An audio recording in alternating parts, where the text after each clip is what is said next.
Hey, Prime members, you can listen to Crime and Sports early and ad-free on Amazon Music. Download the app today. In the depths of an Atlanta forest, a clash between activists and authorities ends in tragedy. I'm Matthew Scher, and on my new podcast, We Came to the Forest, we expose the hidden truths behind a shootout that left one activist dead and countless lives forever changed. Binge all episodes of We Came to the Forest ad-free on Wondery Plus.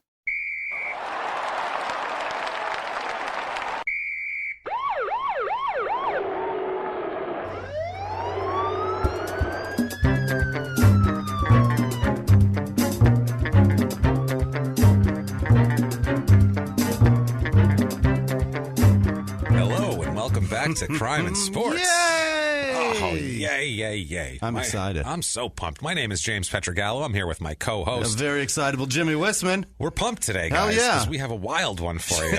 We have a wild one. First of all, thank everybody out there for your iTunes reviews this week. That was tremendous. You guys, again, came through for us. Yeah. You hook it up.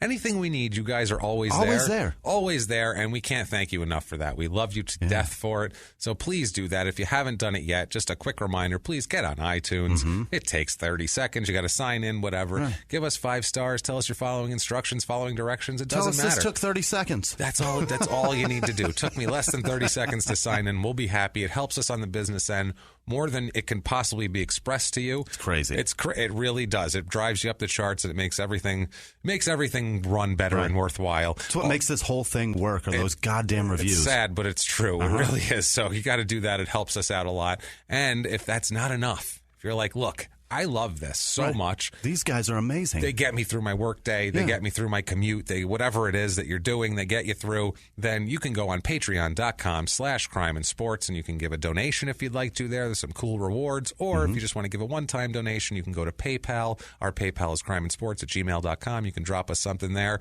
and we will be the 2 most grateful people that you've ever known. It's true. It's true. We don't expect much from anybody, so when anyone helps us, we're just shocked and amazed and in awe and grateful for it. Yeah. And it's the best. So do that. Also, quickly, this Thursday through Friday at the Tempe Improv, you can come see me open for John Reep. If you want to do that, come on down. He's great. He's hilarious, and so is John Reep. Jimmie, you bastard. Thank you. I appreciate that. Yeah, man. Go see him. Go see him.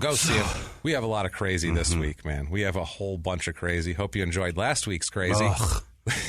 What the fuck? Turtle Fox and I think Ricky Wayne was really the star of that show last week. Ricky Wayne was the star and the co-star of the dense hard shits flying through walls. Oh my God, what a that world of bodybuilding is the weirdest. So fascinating. Weirdest, most fascinating, strange world. Homoerotic weird shit. It's so odd. You have to be at least a little bit into dudes to stand next to them and then judge them on their physique and tell them, yeah, dude, you totally got it. We don't give a shit who you have sex with. That's on you. We don't care. You. Exactly. And it will be on you. Especially with one of those guys. So, but it's so, the funniest thing to me is when guys who are super like macho and masculine are really super gay and they don't realize it. That's the funniest thing in the world, because if you told them, their heads would explode. That's why it's so funny, because it's like that would scare the shit out of them. And it's like, you're clearly a homosexual. I know a couple that I'm pretty sure. And you know one too. I'm not going to say. Yeah. No, it's true. It's true. You know one that I know. And I'd love to just blurt it out and be like, it. And you'd be you would agree. Just admit it. Come on. It's fine. We'll all still be your friends. Yeah. Fine. I'll be more of a friend with you because I think you're honest with me. You're being upfront. I'd rather you be gay and honest than be, pretend to be straight for my benefit. I'm not benefiting. No, in it's this not doing me situation. anything. Right. Yeah, it's not helping me at all. I got to tell you right now. So let's get into our this week's episode is this is one of those episodes where I was like, yeah, this guy did 1 or 2 things. Let me look him up, and was like, what is this? What? Why? How did I not hear about what happened? This is insanity.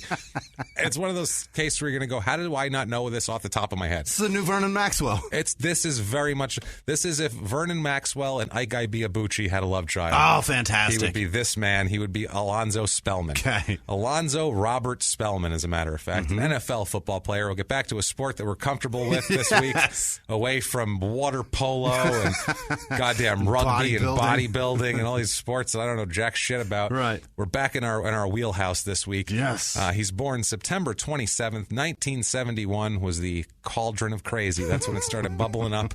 He's born in Mount Holly Township, New Jersey. It's in the Philly suburbs. It's about 20 minutes outside of Philadelphia. Okay. It was like a nice small town, and then it started to decline in the 60s and 70s when kind of what I was reading was all the strip malls in Philly basically destroyed all of the commerce and all the stores in that area, took all the business away. So and that just became the blueprint for America's commerce. That's exactly what this is. Early 70s. That's where it started. Shit started happening, and all these small towns that were like kind of suburbs started to die like that. Okay, and so it kind of turned into there's a lot of projects, and it turns into pretty ghetto. You got to put a Dick's Sporting Good in every. Yes. In every municipality, in every fucking town you've got. Definitely. It's crazy, right? Like in Phoenix here, we've got 7 different townships, essentially, I guess. 7, like Glendale, suburbs, Scottsdale, whatever. Mesa. And every one of them has a little strip area, an outdoor mall that has the same shit. A Ross, it's the same bullshit. A Joann's, a fucking some sort of sports bar. What's that stupid Hawaiian-themed restaurant or whatever? The fucking burger place? Kona Grill or some bullshit like some that. Some garbage. Yeah. It's got that and every garbage. town's got the same shit. There's a Cheesecake Factory and a Dick's Sporting Good. Every one of them has it. Well, that ruins towns like this. So it started to really turn into a shithole in the 70s. Mm-hmm. Good luck for Alonzo because he's born in 71 and grows up there. So tough for him growing up in this shithole area. His father is in and out of the house and eventually just leaves. And he has 5 brothers and sisters. Yeah. So this is 6 kids, father gone, shitty area. His mother, Dorothy, she tried her best to keep it together. Okay. This is one of those women where I'm like, man, this is a strong lady. She pays the bills and raises 6 kids working at a local fish hatchery. That's what she's doing. She's coming home reeking of fish every night so she can put goddamn food on the table. What a brutal life. That's brutal, but that's a good mother though. Yeah. She or a good parent, or mother, father, whatever. She's stuck around and took care of the goddamn kids. She didn't just run away, which good for her, goddamn it. She even sees that Alonzo he's just his body outgrows his brain. Okay. He's a monster of a human being. That's a good thing. What you just said sums up so many of these fucking guys. Yeah, that's this guy. I mean, she could tell immediately when he was a child, like, oh boy, we got to get him in sports. Yeah, like, that's going to be a bouncer or a lineman. Yeah, he's athletic and everything. Dorothy enrolled him in kindergarten when he was 4, so he went to school early. Yeah. Somehow he got to go early, so he's always a year early. His birthday may have been in that point where just on that edge. Well, yeah. It's usually 5, though. Yeah, it's usually 5. He was in kindergarten at 4, and it makes sense because when he's drafted, as we'll talk about later, he's like the youngest person in years 17? To be drafted. No, not that young, but he's 4, he's in kindergarten. By the time he's 10, he's in a gang because he's 10, but he's already 6 foot. Yeah, and he's already a big kid. He's beating up 24-year-olds. Yeah, he's already a big kid, and they're like, shit. I mean, he probably looked 15, so they were like, yeah, come join our gang, whatever. So I don't know if that was 10 years old. I don't know if that was the pitch. Hey, buddy, hey, pal, want to join a gang? Hey there, fella. He was flipping a nickel. Right. He's like, want to join a gang, pal? Do you hate the coppers too? See, Jesus. We're going to fight the 3rd Street Rollers at the end of the week. It's going to be a rumble. Here, have a smoke, kid. Here, have a smoke, kid. Of course, I want cigarettes on that. So yes, he's in a gang. He's in the projects he grows up in are called the Gardens in Mount Holly. He's in a gang before he finishes grammar school. Now this is 12 years old. Yeah. He is apparently sleeping with grown married women. Yeah. Apparently he's already full grown at 12 years old. Yeah. He's already over 6 feet tall and the size of a man. He's hanging out with gangsters. He's probably hanging out with gangsters. You're going to see real women. Yeah, he's having sex with like neighbor women. Wow. Like grown 35-year-old neighbor 12 years women. old, running the block. Running the block. Like, so, I mean, he's got quite the life already, and this keeps up. I don't know if anything happened to him when he was younger, too, because he's ambiguous in certain things. Yeah. And I feel like something bad happened to him from the age think? Of... I feel no like, dad living in a shitty area of Philly and I feel like he's in something gangs? Sexual bad happened to him. I imagine you're right. Except I'm going to say something weird happened to him. Yeah. Now, as big as he is, he gets into high school. He goes to ran Cocos Valley High School, which is actually where Franco Harris went to high school. Shit. The Hall of Fame Pittsburgh Steelers running back went there. So that's like the idol of the school is Franco Harris, obviously, especially in the 80s when he had like just retired and had a bunch of Super Bowl rings. Super Bowl rings glistening. Mm-hmm. Now, Alonzo has no interest in football. Really? He doesn't want to play football. He's a great basketball player. Okay. Really good basketball player. He led the high school he has a single game rebounding record. Yeah. And he only wanted to play football if he could play fullback. Really? He didn't want to play defense or offensive line. And he's like 6'4", 240 pounds. Or like, you're not playing fullback. No. You're huge. Right. You're the biggest kid on the field. You're going to go tackle people. You'll asshole. stop 7 guys from sacking the quarterback. No one can block you. Yeah. No one can block you. Like, he played defense. Yeah, he's a defensive end. Oh, he's going to blast through lines. No one's going to stop you. So what they did was the coaches. This is you're a big kid when the coaches come. You don't even play the sport, and the coaches come to your house and they're like, "Look, your son needs to play." Okay, like it would help. The us. high school team is scouting you. Yeah, in 1987 they came to see if he would play, and they said, well, we want you to play defensive end. He said, no, I want to play fullback, and somehow between Dorothy and the coaches and whatever, they talked him into signing up and playing. Fascinating. Which he's gigantic, and obviously made a big splash right away. Yep.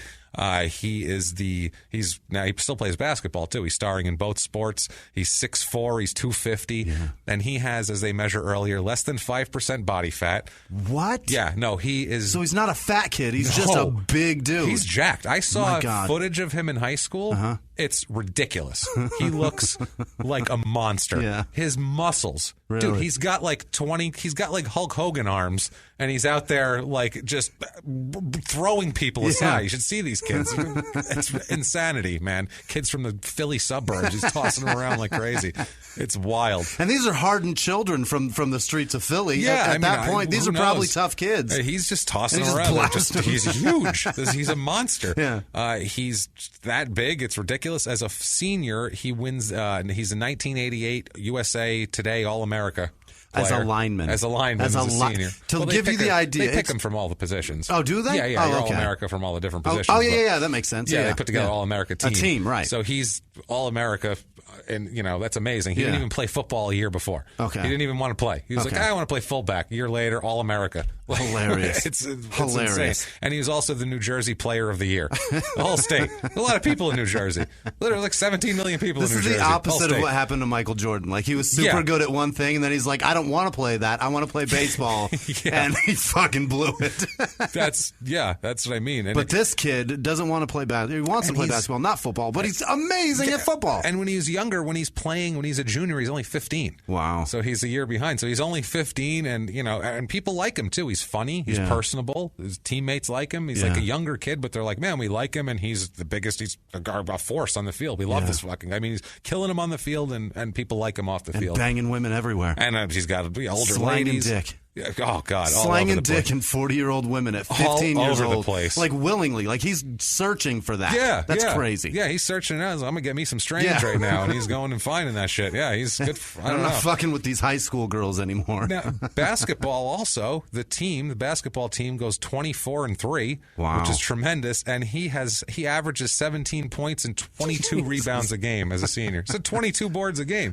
He could have played, college basketball. Probably no problem. I mean, at 6'4", he's probably not going to be he's going to be a small forward at best. But maybe he'd be like a Barkley, though, as big as he is. He should be knocking people out of the way, just getting rebounds. Taking those rebounds away from people. So everything's going well right now. I mean, he's a high school All-America in football. He's at 17 and 22 on the floor in basketball, 24-3 record. Jesus. Life is good. Avalanche of poon. Oh, I was going to say avalanche of older women. This is a great year. But of course. No. Of course he's got to mess this up. Did he get an old lady pregnant? This is not an old lady. This year he's got a girlfriend who's a college student, of course, because she's older. A woman named Roxanne James, and gives birth to a little girl that is most certainly his. Yeah. He finally also, too, He is bad at test taking. Okay. He's not great at test taking. Yeah. So it's called stupid, James. Well, I don't know if he's stupid. He's not stupid. Okay. He's really not. He's more He's street lazy. smart and resourceful. Yeah, he's not smart. He's intelligent, though. It's hard to get into, as we'll get into later. He's an idiot, but he's intelligent. He's a complete moron. Don't get me wrong. But he's got some... That's what it is. He's got the street smarts to be manipulative enough to get through life. I don't even know if it's street smart, though. When you get it, he seems like he has a brain. Okay. He's just decides not to use it at all. We're going to meander through the story, and then by the end of it, I'm going to tell you if I think he's stupid. Oh, he's an idiot. You'll definitely say this guy's a fucking idiot, but he's not. He didn't have to be. Okay. That's already I can tell you that. He didn't have to be an idiot. That's my main thing here. So he gets this girl pregnant. They have a little girl. But like I said, the test taking, while he would shoot free, because he kept taking the tests over and over again to get into college and couldn't pass the entrance exam. Couldn't get the ACTs right. up. So when he would take free throws in college and high school basketball, opposing crowds would chant SAT at him. So he was that guy. I love sports fans. He's the That's star. The best. He's the star athlete going out there, and they're like, SAT. SAT. So I thought that was pretty good. And he's a dope, and he's shooting free throws going, why are they spelling SAT, man? What are they doing? Man? I don't need to SAT. I'm standing. So, yeah. He's unbelievable, right? It's SAT. I don't need to SAT. I don't need no SAT. I'm standing. Why do I need to SAT? Oh, For my what? God. Sports fans are fucking cruel. They are cruel. These are high school. Yeah, in high school, a 16-year-old kid. He's 16 years old. They're chanting it at a 16-year-old. That's why white kids shoot up high schools, because of shit like that. Because people are dicks. That's what happens here. SAT. I love it. That's great. He has to take the ACTs, the entrance deal for college. It takes him 3 tries to get a high enough score to be eligible for college. Yeah. He's recruited all over the place, too, because he's a freak Finally of nature. passed him. Yeah, and he's a freak of nature. They don't give a shit if he can. Silver-haired, middle-aged white men are everywhere. They'll figure it out once he gets in. You take that fucking test every day until you pass it, and then get over here and tackle some people. There's no limit. You can take it forever. Yeah, if you blow out your knee, we'll kick your ass right back to Mount Holly. Enjoy. That's the ode of the silver-haired, middle-aged white man right there. So he's... Real quickly, speaking of silver-haired, middle-aged white man, we didn't reference already on this show that shit is on Urban Dictionary because of this show and because of people like you guys listening. Whoever did it, Whoever did that shit, that's fucking incredible. It even says I'm good now. Yeah. You guys, it's definitely from the show. Yeah, no doubt. I wrote that definition. I know that for a fact. I'm like, that's from the show. That's amazing. I fucking wrote that. So yeah. That's amazing. Thank you for whoever did that. Amazing. That's cool. We cracked pop culture. Yeah, we're affecting the world. Well, infecting the world. I was going to say, not in a positive way. I don't feel like. I don't think we're affecting. We're not like teaching kids to read or anything like that. We're getting accountants through their fucking day, though. Yeah, we're probably helping people forget how to read. I think at this point with us. So. He's third time ACT, he passes it, or whatever, gets a high enough score for make him eligible for college, which is, he knew his name and his address he had to remember. He couldn't get that on the first 2 tests. He ends up choosing Ohio State University. Perfect place for a fuck up. Yeah, hey, if you're going to go play college football, though, and you want to get noticed, that's a good goddamn place to go. Especially, back then, you'd go there, you go to Notre Dame. Yeah. Who was the coach then? I have no idea who coached them in 87. This is in 88. I'll Google it. Okay. 88. He came in. I'm not sure who coached them. I don't either. Not positive. I'm a little shaky on my 80s college football coaches. I'm way worse. It's not great. Shaky would be, I would love to be shaky. Yeah. Now, as he's leaving, this is what his high school defensive coordinator said. This is a guy named Raj Makara. Mm-hmm. He says, quote, "He was bigger than life.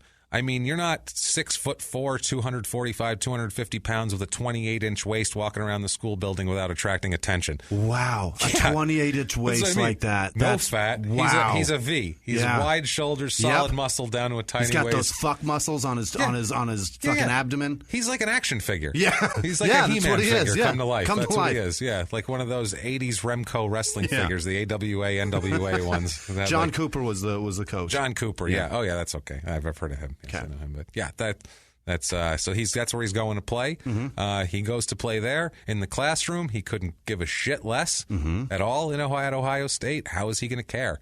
He's got football to play. Now there's chicks everywhere. And everybody forgot about that nickname, SAT. Oh, yeah. Now they're just chanting SACK. Sack, sack. They don't give a shit. He doesn't care. He partied like an animal at Ohio State. I love him already. He partied. Yeah. He slept with as many women as he possibly could, as the day allowed, basically, as long as time allowed. How many hours we got in this day? Well, let's line them up here. His coach says he, quote, Cooper said, quote, he reveled in his freedom. I'm sure he did. He said. Yeah, he loved, he's away from Philly. Ohio State's in a great community. Yeah, well, I mean, he's just away from that. He's away from his mom and his brothers and sisters and all this shit. Yeah. Now he's just out, and he's like a celebrity. Yeah. I mean, if you're playing for a major program like this, you're a celebrity. I mean, and he doesn't even redshirt.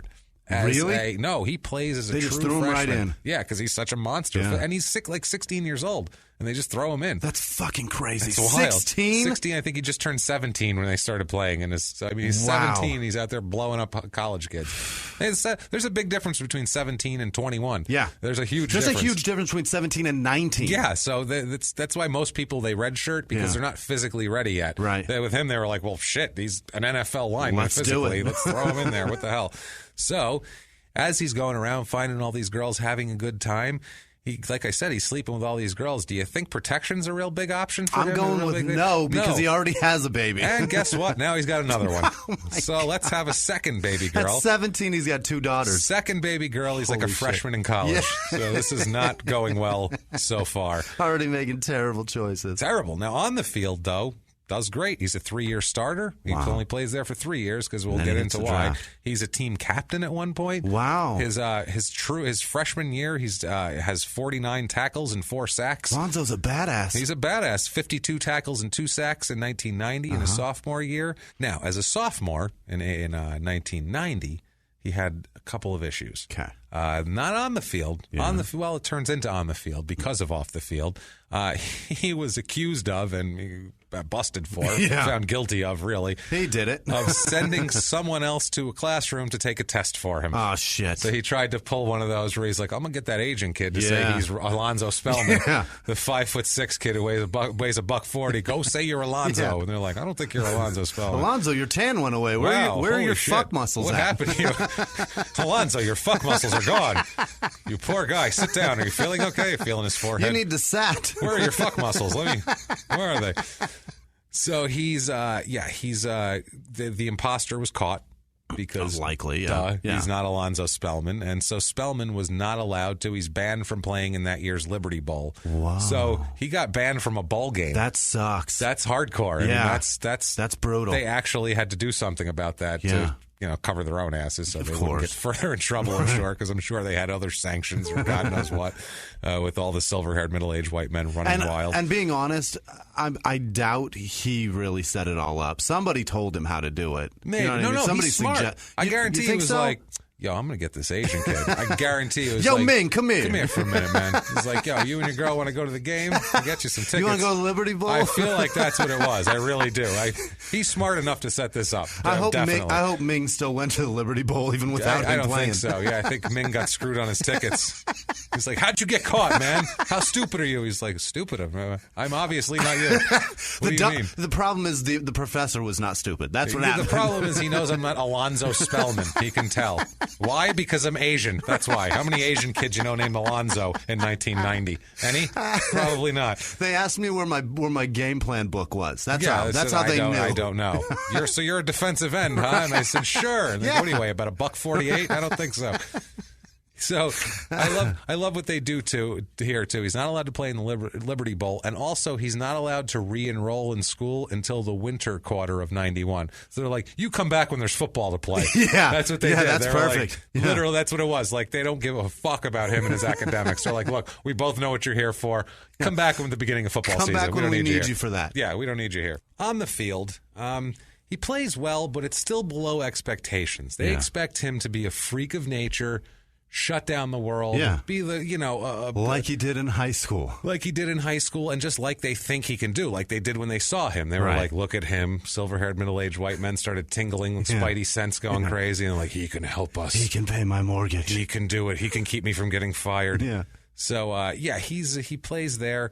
He was all Big Ten and won a team MVP in his junior year, which is good. He had a better year his junior year. He also earned first team All-America honors. So that's pretty goddamn good. Yeah. That's not bad, but he still didn't play as well as they thought he could play. Okay. Like, that's how he was still underperforming. So they had high expectations for their program, because if that's low performing, then and they looked at him and watch were like, the fuck out. That's the best athlete in the country. Yeah. He's going to dominate in here. And so if he does anything but dominate, they're a little disappointed. Yeah. But he plays well enough to make the pro scouts drool because they look at physicality. Yeah. They look at it, and they don't look at so much college stats. I mean, they do, but they also look at what would he look like on an NFL field. Because you can get a guy who does a great college, Michael Sam, as we know, like guys like that. I think of another one, a little man named Tim Tebow. Tim Tebow, I was thinking defense. Yeah, all right. Tim Tebow, though, that's what I mean. You can look completely different on and off the college Athletic field. prowess can't be coached. No, you know that's what I mean? the thing. You can coach people to do some things in college that just because they don't have a specific tool that's athletic, they can still succeed in college. And in the NFL, you better fucking be the greatest athlete that ever lived. And have all the skills. That's the thing. Know how to get coached. I feel like they look at these college guys and they're like, okay, I'm sure our coaches are better than their coaches. We're going to teach them the technique and all that shit, but we need the raw material. We need the marble to be able to chisel it out. Otherwise, we just have a big shit statue. We don't want a shit statue. You know, what are we going to do here? No shit, we don't need a testament to shit. So he decides to not play his senior year and to pull himself out after his junior year, make himself eligible for the 92 draft. Really? At 20 years old, he's going to go up for the NFL draft, which is extremely young to go in the NFL. So young. It's so young. They look at that. They like 22 in the NFL because they're like, okay, this guy's physically done, but with him, physicality isn't a question at all.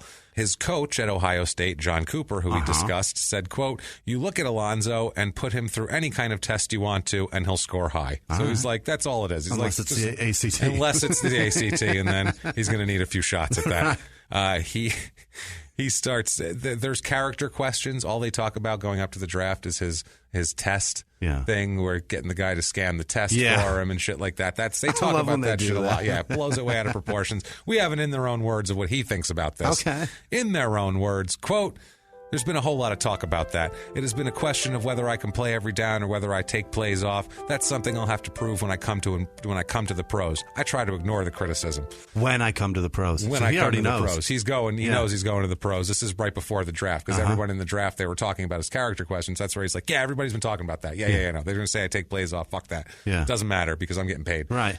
He nicknames himself, which is always a good sign. That's never good. That's one of the crime and sports red flags. Yeah. You don't give yourself you move home, you find religion. Right. By the way, he pretty much covers. I think he covers every one of our rules. I love it. For him.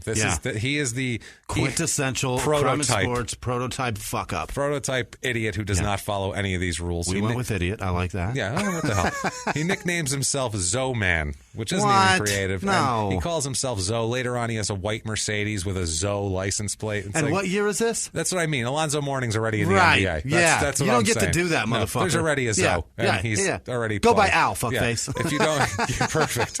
If you don't know who Alonzo Mourning is, if you're not a big sports fan, he's a basketball player who played at Georgetown, and one Miami, of the best and centers Charlotte at that time. He's a hell of a center, tough guy. He's a monster. I think he has one kidney. Does he really? I believe Alonzo Mourning had to have a kidney. Did he lose it? I think he had to have a kidney replaced. Okay. I think he had a problem with that. Yeah. Oh, no. That makes me sad. We all like Alonzo Mourning. I used to love the Charlotte Hornets, man. That was my shit. And that was Larry my jam. Johnson, obviously. Yeah, come on. Larry Johnson, Muggsy Bogues. Yeah, that was the squad, man. God, it was so fun. So was it Del Curry, too? Steph Curry's dad. Steph Curry's dad is shooting threes out there. Raining them. He had a record for a while for once in a game, I think. David Wingate? Forget it. God, David Wingate, by the way. I know. We will be discussing David Wingate. That guy that bums me out so much. Has had so many rape allegations. He's a terrible human being, from what I understand. It was like 1 year he had like 3 rape allegations. It's like, that's 1 year. Stop it, David. Stop it. You were once a star. I enjoyed you. Now back to Alonzo Spellman. All right. We are at the 1992 NFL Draft. Okay. It's April 26th, 1992 at the Marriott Marquis in New York City. It's on ESPN. Mm-hmm. This is when they started, they started in the early 80s televising it, but this is when it started to become something that people watched. This is a weird draft. First of all, this is the shittiest draft in the history of football, player-wise. I know this for a fact, and I knew this before I read a thing because I was 14 years old at this point in time, and I was huge into collecting football cards. Yeah. And I spent a whole bunch of money buying football cards for 92 just because that was the year, and I loved football cards. It's the most football cards I bought was in 92.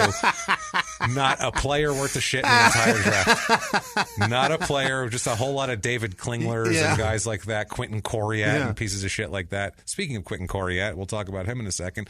Also, too, this is the year the Colts had the first 2 picks in the draft. Yeah. First 2 picks. Right. How do you fuck that up? How do you ruin that? You got it. One of them will be good. Nope, they picked 2 busts. Who did they get? They got Steve Ettman, who that's a famous story of Steve Ettman and steroids and all that sort of thing. And Quentin Coriat, a linebacker who was extremely average, played for like 5 years. Who else came out in that draft? Well, that year, the best players in that draft, I mean, it's not great. This is, by the way, it's the only draft since 1960 to produce 0 Hall of Famers.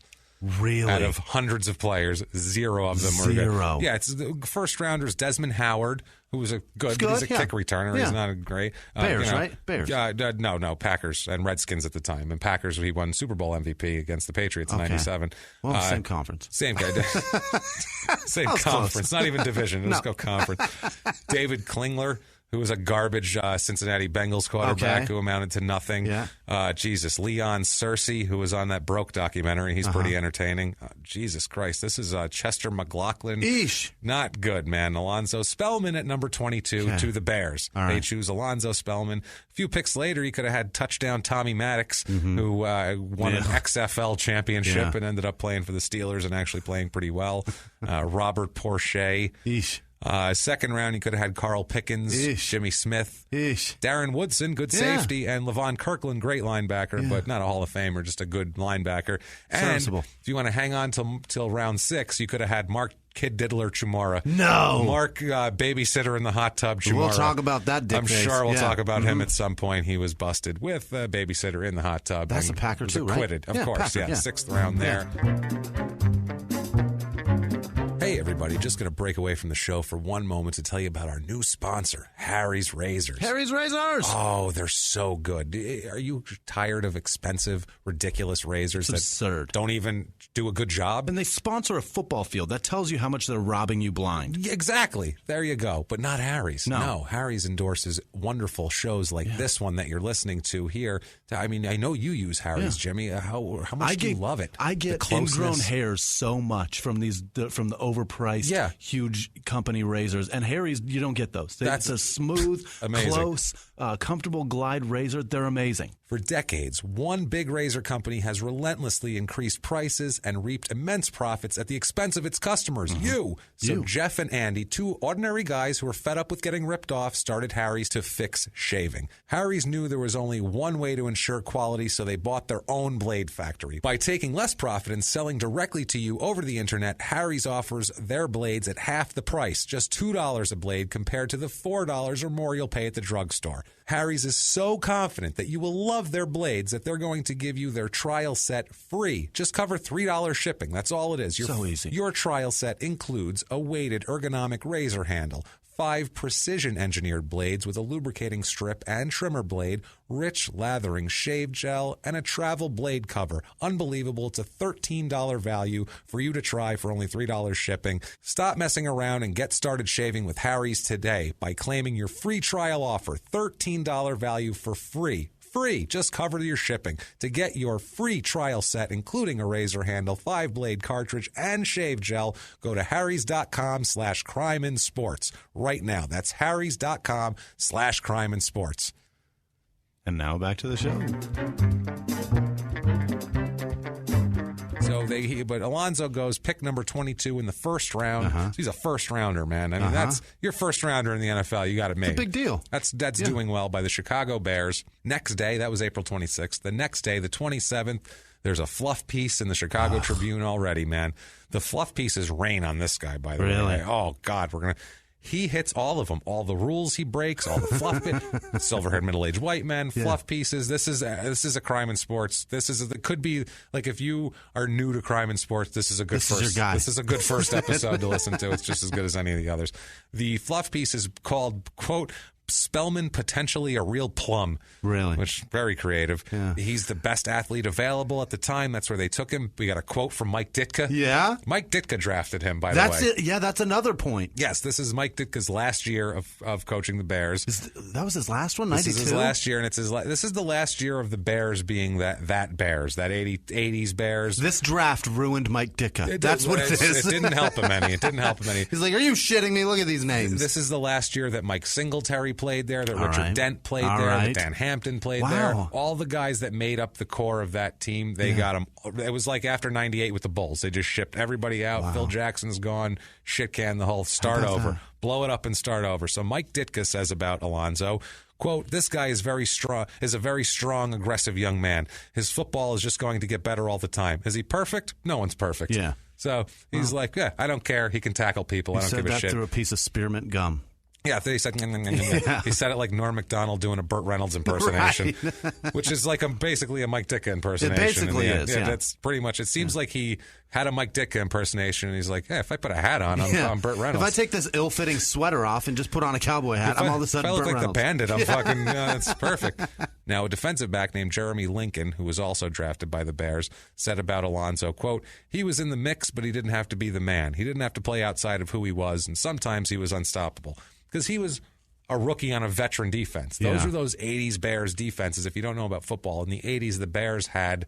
That was the Bears' vaunted Bear defense. There are a couple of defenses that the Orange Crush in Denver, and that fucking Bears 2000 defense. Ravens, the Doomsday late 70s Cowboy defense. There's and Purple the People Raiders Eaters. in the fucking 70s. Yeah, there's a few of them. Right. But those 85 Bears are known as, if not the best defense of all time, top 3 undisputed. Absolutely. Nobody will argue with you. There's someone who might say, well, that one was a little better, but they're always number 2. Right. It's that sort of thing. So he's joining that. This was at the end of that. And these are who he's learning from. Yes. That's awesome. It's a good rookie time to be around. It's you're in a veteran place and, that sort of thing. Now, Alonzo buys into all this. He starts calling himself the last Hallis Bear. George Hallis was the owner.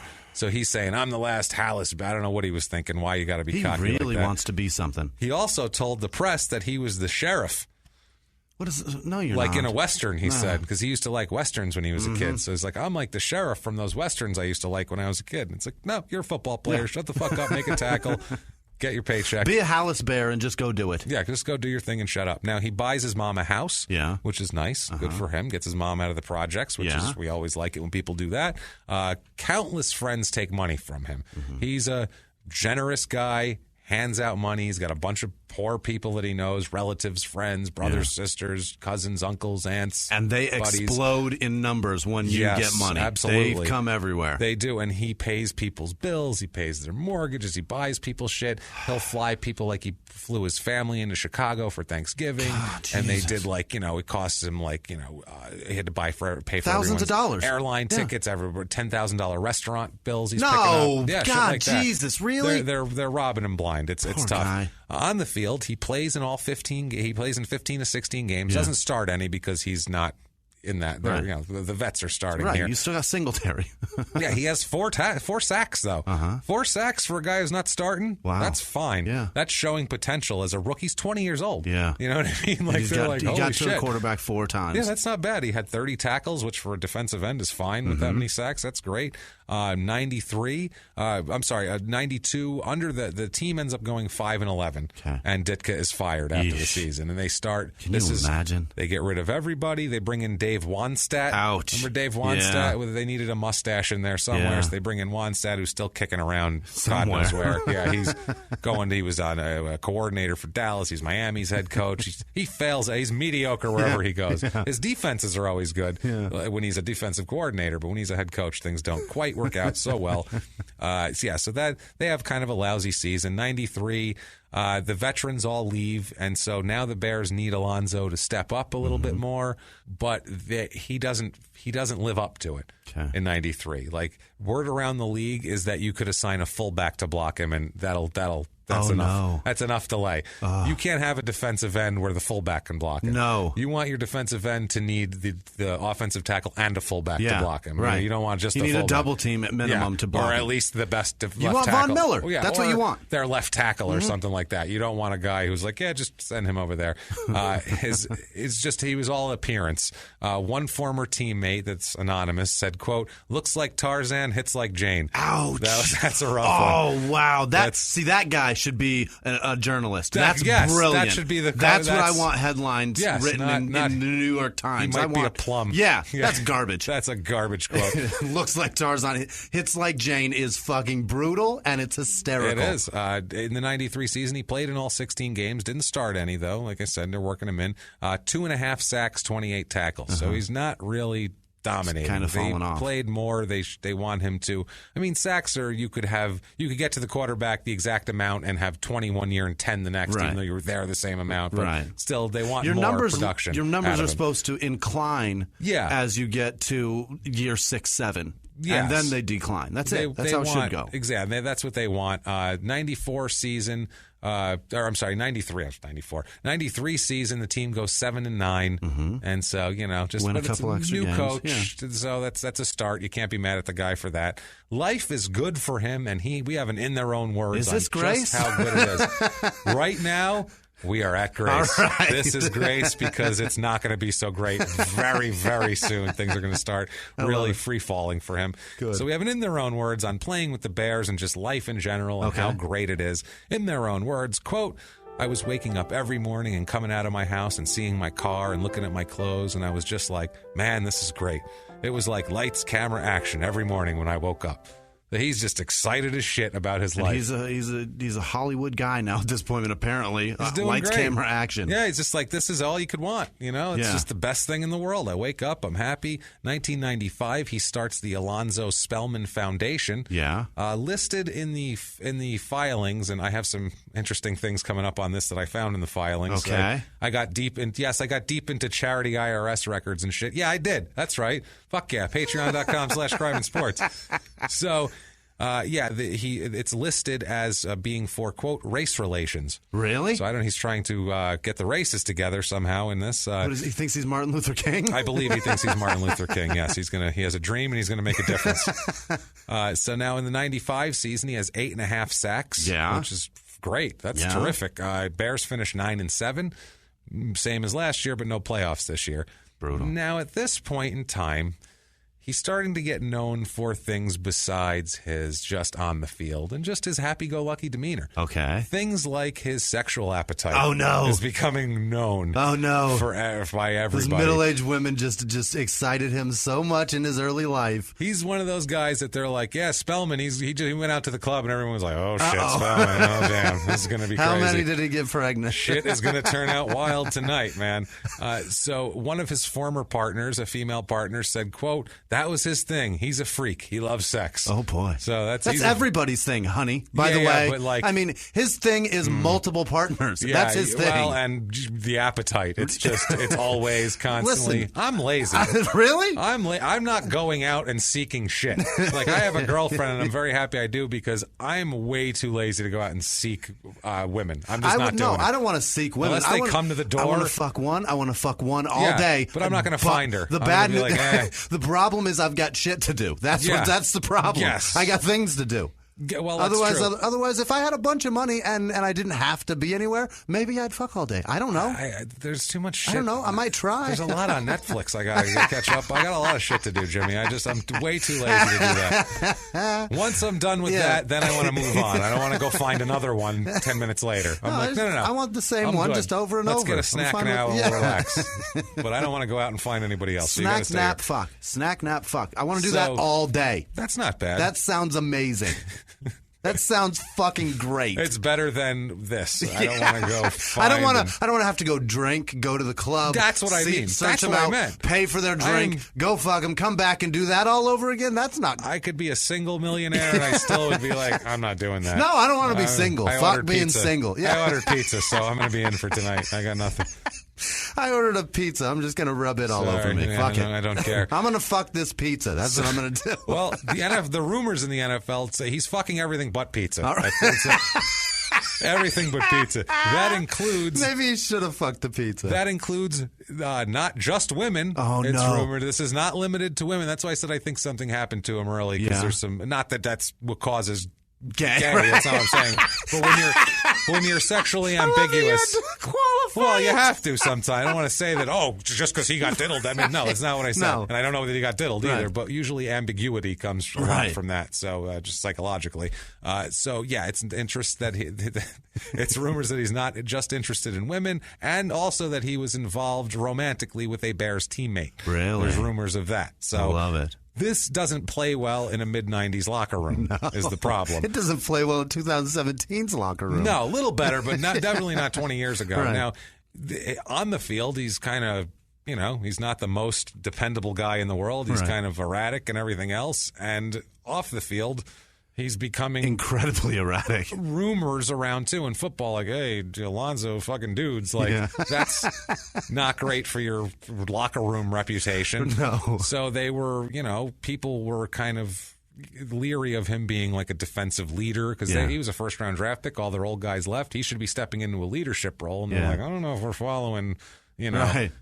His slap on my ass lingered a little bit. Yeah, he rubbed it first, or even some people were uncomfortable. Some people were uncomfortable having him in the locker room. He rubbed it first. Just for a second, just a little. He gave a little rub and then a smack. Going, what the fuck? He credit checked me. He rubbed it right up my crack. He just wanted to make sure.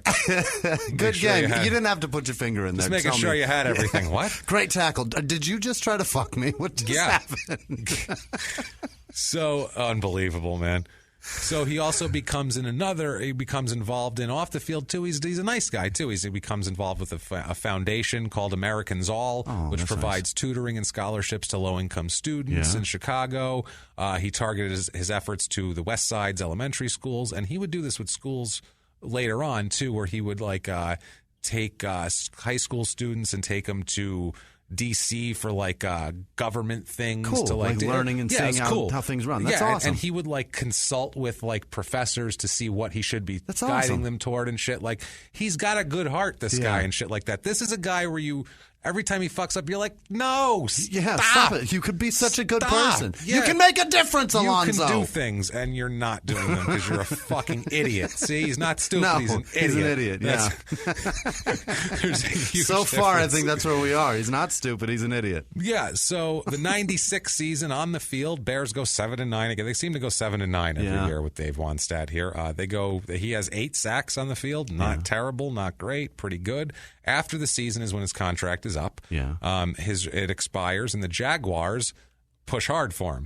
This is an expansion. Jaguars. I think it's the year after, 2 years after their expansion. 96? This is going into after 96. It's going to be going into 97. I think that's right. I think 97 was 96 the year that they came in. No, 95 they came. Okay, 95 they came. They were 2 years removed when they were in the championship game. It was their second year. So the Panthers and Jaguars come in. The Jaguars want him because the Patriots beat the Jaguars in the AFC Championship game. Went on to play the Packers and lose to them. Desmond Howard, who was the 4th pick, was the MVP of the Super Bowl. It's all full circle, baby. It's all full circle. So, after this year, they offer him a 4-year, $12 million contract, and they also offer him, here's the thing that they offer him, they offer to set aside an additional $100,000 a year for his charity. The Jaguars do this. The Jaguars offer to do this. That's an awesome offer. That's part of his thing. They agree, but the Bears, they matched the offer because it was his rookie contract, so they have a right to match. Yep. But they will not do the extra. They tell him no on the extra $100,000 for the charity. So he can't because they matched. Oh, okay, gotcha. But that doesn't count. That was extra. Gotcha. But he's fucking pissed because he's how dare you know that they're doing that? You know that's important to me. Right. But you just match it and then tell me to go fuck myself on that. That's shitty. You clearly don't want a relationship with me that's great. You know what I mean? That sort of thing. They agreed, so they ended up agreeing to the whole deal. He had to resign, but and his charity's out $400,000 because that's 4 years, right? Or was it 4 years? 4 years, $400,000. That's $400,000 that could have gone to helping kids. Yeah, exactly. And the Bears were like, "Go fuck yourself." That's shitty. This hurt him a lot, and his publicist Nancy Mitchell, who we'll definitely talk about in a minute because shit gets super weird at her house. She said that Alonzo said, "quote, the next 4 years are going to be pure hell." Lucky for him, he doesn't last the 4 years, and he Yeah, it's pure hell, but for other reasons, not the ones he thought it was going to be. Lincoln, the cornerback there that they drafted this year, said, quote, "The Bears really hurt him. He never had a conflict with the organization before that." So this was the thing here. Yeah. Late 1996, they say that Spellman's demeanor started to change dramatically. He cozied in, basically. What he did was, okay. 1996. I love when you get excited to tell something. Because this is when shit gets crazy. He starts getting super erratic. Mm-hmm. He just parties super hard for like just a couple of months straight. Is it just booze or is there drugs? Oh, everything he can get his hands on. Gotcha. Drugs, booze. Yeah. Because we'll find out why he's into drugs and booze too in a minute, because he's got some issues. He finds a girl that he likes, too, because this is always what you want to do at this point. When things are going their best and starting to get a little shaky, you want to find a woman and latch yourself on to them and then destroy your life further because you'll find someone terrible for you. And they do it. And they always do it. He finds a woman named Lizzie, who is an exotic dancer from a club called the Dollhouse. What the fuck, man? So this is who he's settling in with. Not terrific. From the Dollhouse? The Dollhouse is the name of it. The Dollhouse. That's a very popular one in Tampa, and it's classy, but not the chicks. I don't think this is Tampa, but I'm sure there's a Dollhouse. I'm sure in it's most related. Cities. Yeah. Who knows? It's probably a chain of them. So in early 97, right after the 96 season, early 97, Alonzo and Lizzie disappear for like a month and a half. Nobody hears from them. They're gone. Fuck, snack, nap, babe. That's what they're doing. They're just in the house. They don't even have time to order pizza. Right. They come back a couple months later, married. Oh, God. So you want to get married to a dancer. That's where you want. Good snacking, good napping. There we go. And now he's got problems here. Jesus. So he comes back married, and all the friends say he came back different. When he came back from there, he empty. Was a different guy, depleted, just sore. Shrunken, no more fuck muscles. No, they said he was withdrawn. They said he was thin. Yep. Not as carefree as he was, kind of miserable. That's a month and a half with some crazy drug-addled stripper will do that to you. You betcha. Soon, they said basically one of his friends said he was completely off the hook after that. Then this is when shit fall apart. Yeah. Here it is. Buckle up, okay? Because it's going to get fast. It's coming fast and furious. All right. March 1997, he is stopped for speeding. Mm-hmm. He's going 88 miles in a 55-mile-an-hour zone in Illinois. Wow. He's charged with that. He's charged with 4 other traffic offenses, and also he's charged with carrying a loaded handgun. Yep. You got to have that. Turns out he had an Illinois permit for the handgun, and so he was cleared of that. He just had the traffic charges, but still he made a big scene, and it was a big mess, and it was a thing like that. In training camp that year in 97, he fights with Dave Wanstatt, the coach, a whole bunch. Mm-hmm. He gets in physical fights with an offensive lineman named Andy Heck on the team repeatedly. Okay. Gets in physical altercations with this guy Lover's on and off the field. Maybe. Who knows? I would hate to see those two have sex, because that would be gross, because he's a big white offensive lineman. A big white offensive lineman it with a would beard. Be hysterical. Don't give it to me, Alonzo. Give me your fuck muscles. No, I don't want to see that. I'm out on that. He's visual. Like, you're too thin now. I don't want to fuck you anymore. Come on, now you're all withdrawn. Give it to me good. So, oh man, gay sex you got to rub it before you slap God damn it, it's so funny. Especially when it's between two extremely masculine ridiculously men. Not stereotypical That's homosexual what it is. man. Yeah. So he's fighting with Lyman. He's fighting with the coach. Yeah. In August of 1997, he is sued for for support by a Chicago woman named Nina Fan, who in August of 1997, this month, gave birth to his son. Oh, shit. So now he's got more kids. Got 3. I think he has 6 in total. My God. By the end of this whole mess, just to put a ribbon on it now. The judge in that case, what the judge does is freezes Spellman's bank accounts and investment accounts when their lawyer, Fan, the woman, her lawyer said that he hasn't been working because his contract was up, and so what's going on here? Yeah. And that the judge, basically, he needs this fucking money, and he might run out of money if you don't freeze his assets. Yeah. Which isn't going to happen. You can't take all my money, I need food. Deal. Right. Yeah. So 97 with the Bears, it's ridiculous. He wasn't unemployed. He was off season, which is weird because in the off season you don't get paychecks in the NFL. They pay during the season. You only get 16 weeks of paychecks. They considered that unemployed. It's like he'll get more. There's it's more coming. Right. So the whole 97 season, he has a bad shoulder injury in the beginning. The Bears accuse him of dogging it the whole time. He doesn't get a surgery that they recommend for him, the team doctors and all that. He misses 9 games. They charge that he doesn't get proper treatment. Like I said, he plays in 7 games, misses 9. He only has 2 sacks. Eventually, the team suspends him for 4 games, telling him that was part of it, saying that he was dogging the injury and he wasn't doing it. The Bears go 4-12 that year. Yeesh. So it seems like they were probably looking for a scapegoat too. You bet. Like, let's blame him. We got to blame. We're a mess. And if this guy's shoulder is fucked up, then we've got something. That's the thing. Let's just blame him. Now, when he comes back from the injury on December 8th, 1997, there's a fluff piece waiting to go. It's called, quote, Spellman returns a changed man. That's as fluffy as you get. Happy to be playing. It's ridiculous. He makes his presence felt, the whole deal. He hasn't been around since mid-September, but he's skipping around. He's so happy. They said he looks and feels like a rookie. He's just a different man. He says that he can't even explain the feeling. He's like, I'm just so happy and anxious. I'm just the happiest guy to be here right now. Tarzan coming back for a triumphant return. He's up right now. He ain't Jane anymore. He goes up and he goes down. With the suspension, they end up doing arbitration in January of 1998. He does arbitration. And they end up having to pay him $335,295 in back pay. Wow. Saying that was bullshit. You can't just say a guy's dogging it. This is why unions are great. This is why, that helps. This helps. Now, at this point, I noticed the Alonzo Spellman Foundation. If you looked up in 98 what was going on, it's listed in Tower Lakes, Illinois, and it says, quote, the organization has not appeared on the IRS business master file in a number of months. It may have merged with another organization or ceased operations. The organization's exempt status was automatically revoked by the IRS for failure to file Form 990, 990EZ, 990N, or 990PF. Whoops the daisy. For 3 consecutive years. Oh, shit. Further investigation and due diligence are warranted. Wow. So there was his charity, and that didn't go too well. He's not real good at filing paperwork and shit. Maybe he just forgot to hire somebody for it. That's the thing. Who knows what he's been doing? And that's a try to give him the benefit of the doubt. That's a possibility. He should have hired. He is an idiot. He is an idiot. He should have had Nancy Mitchell do it. That way, she would have had something to do other than what comes up soon here. All right. Now, March 5th, 98. This is the off season. Spellman has a meeting with Coach Dave Wannstedt, the head coach. He wants an assurance that he won't be traded. The Bears are trading everybody. They have this weird trade thing going on where they're trading people for draft picks. 4-12.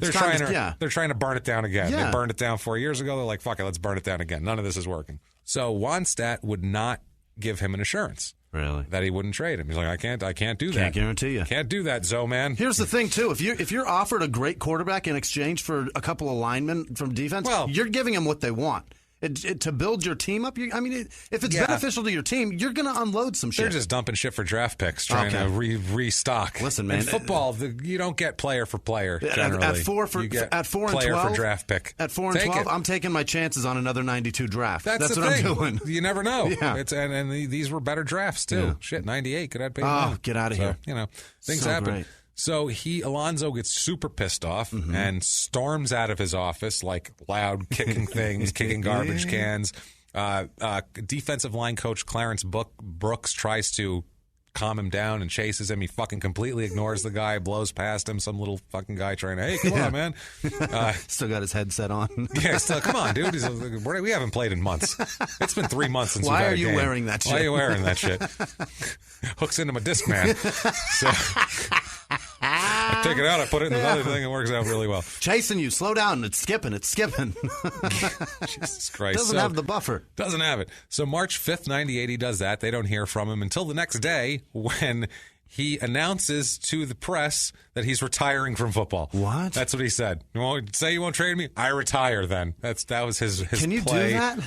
You can if you don't play anymore. But if you plan on playing somewhere else, you can't do that. They still own your rights for years. You can't just say, I retire and then go somewhere else. You can retire and write out that contract and then come back. That's fine. You can do that all you want, but you're not getting paid. No. You're making no money. That's not happening. So Yeah, he tells him he's retiring.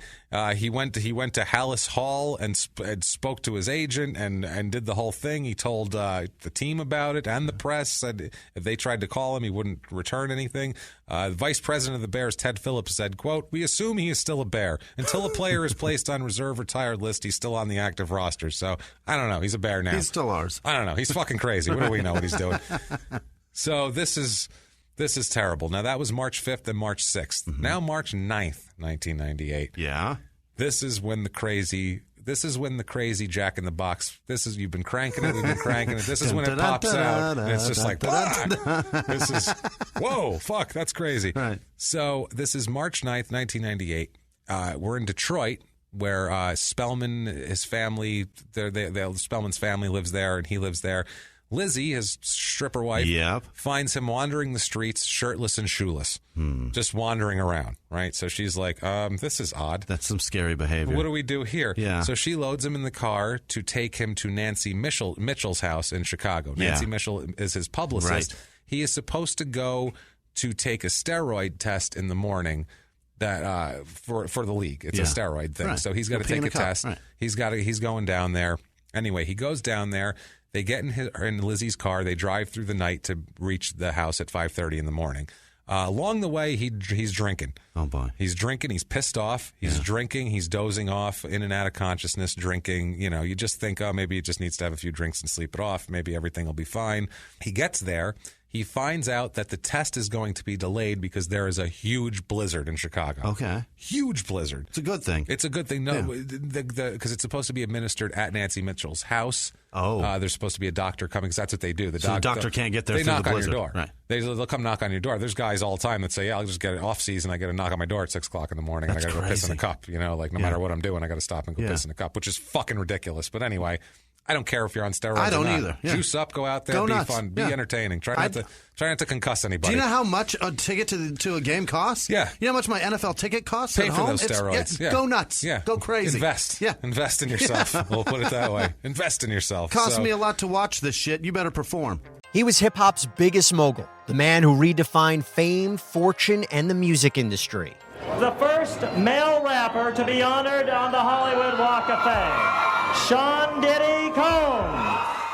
Diddy built an empire and lived a life most people only dream about. Everybody know ain't no party like a Diddy party, so. Yeah, that's what's up. But just as quickly as his empire rose, it came crashing down. Today I'm announcing the unsealing of a 3-count indictment, charging Sean Combs with racketeering conspiracy, sex trafficking, interstate transportation for prostitution. I was up. I hit rock bottom, but I made no excuses. I'm disgusted. I'm so sorry. Until you're wearing an orange jumpsuit, it's not real. Now it's real. From his meteoric rise to his shocking fall from grace, from law and crime, this is the rise and fall of Diddy.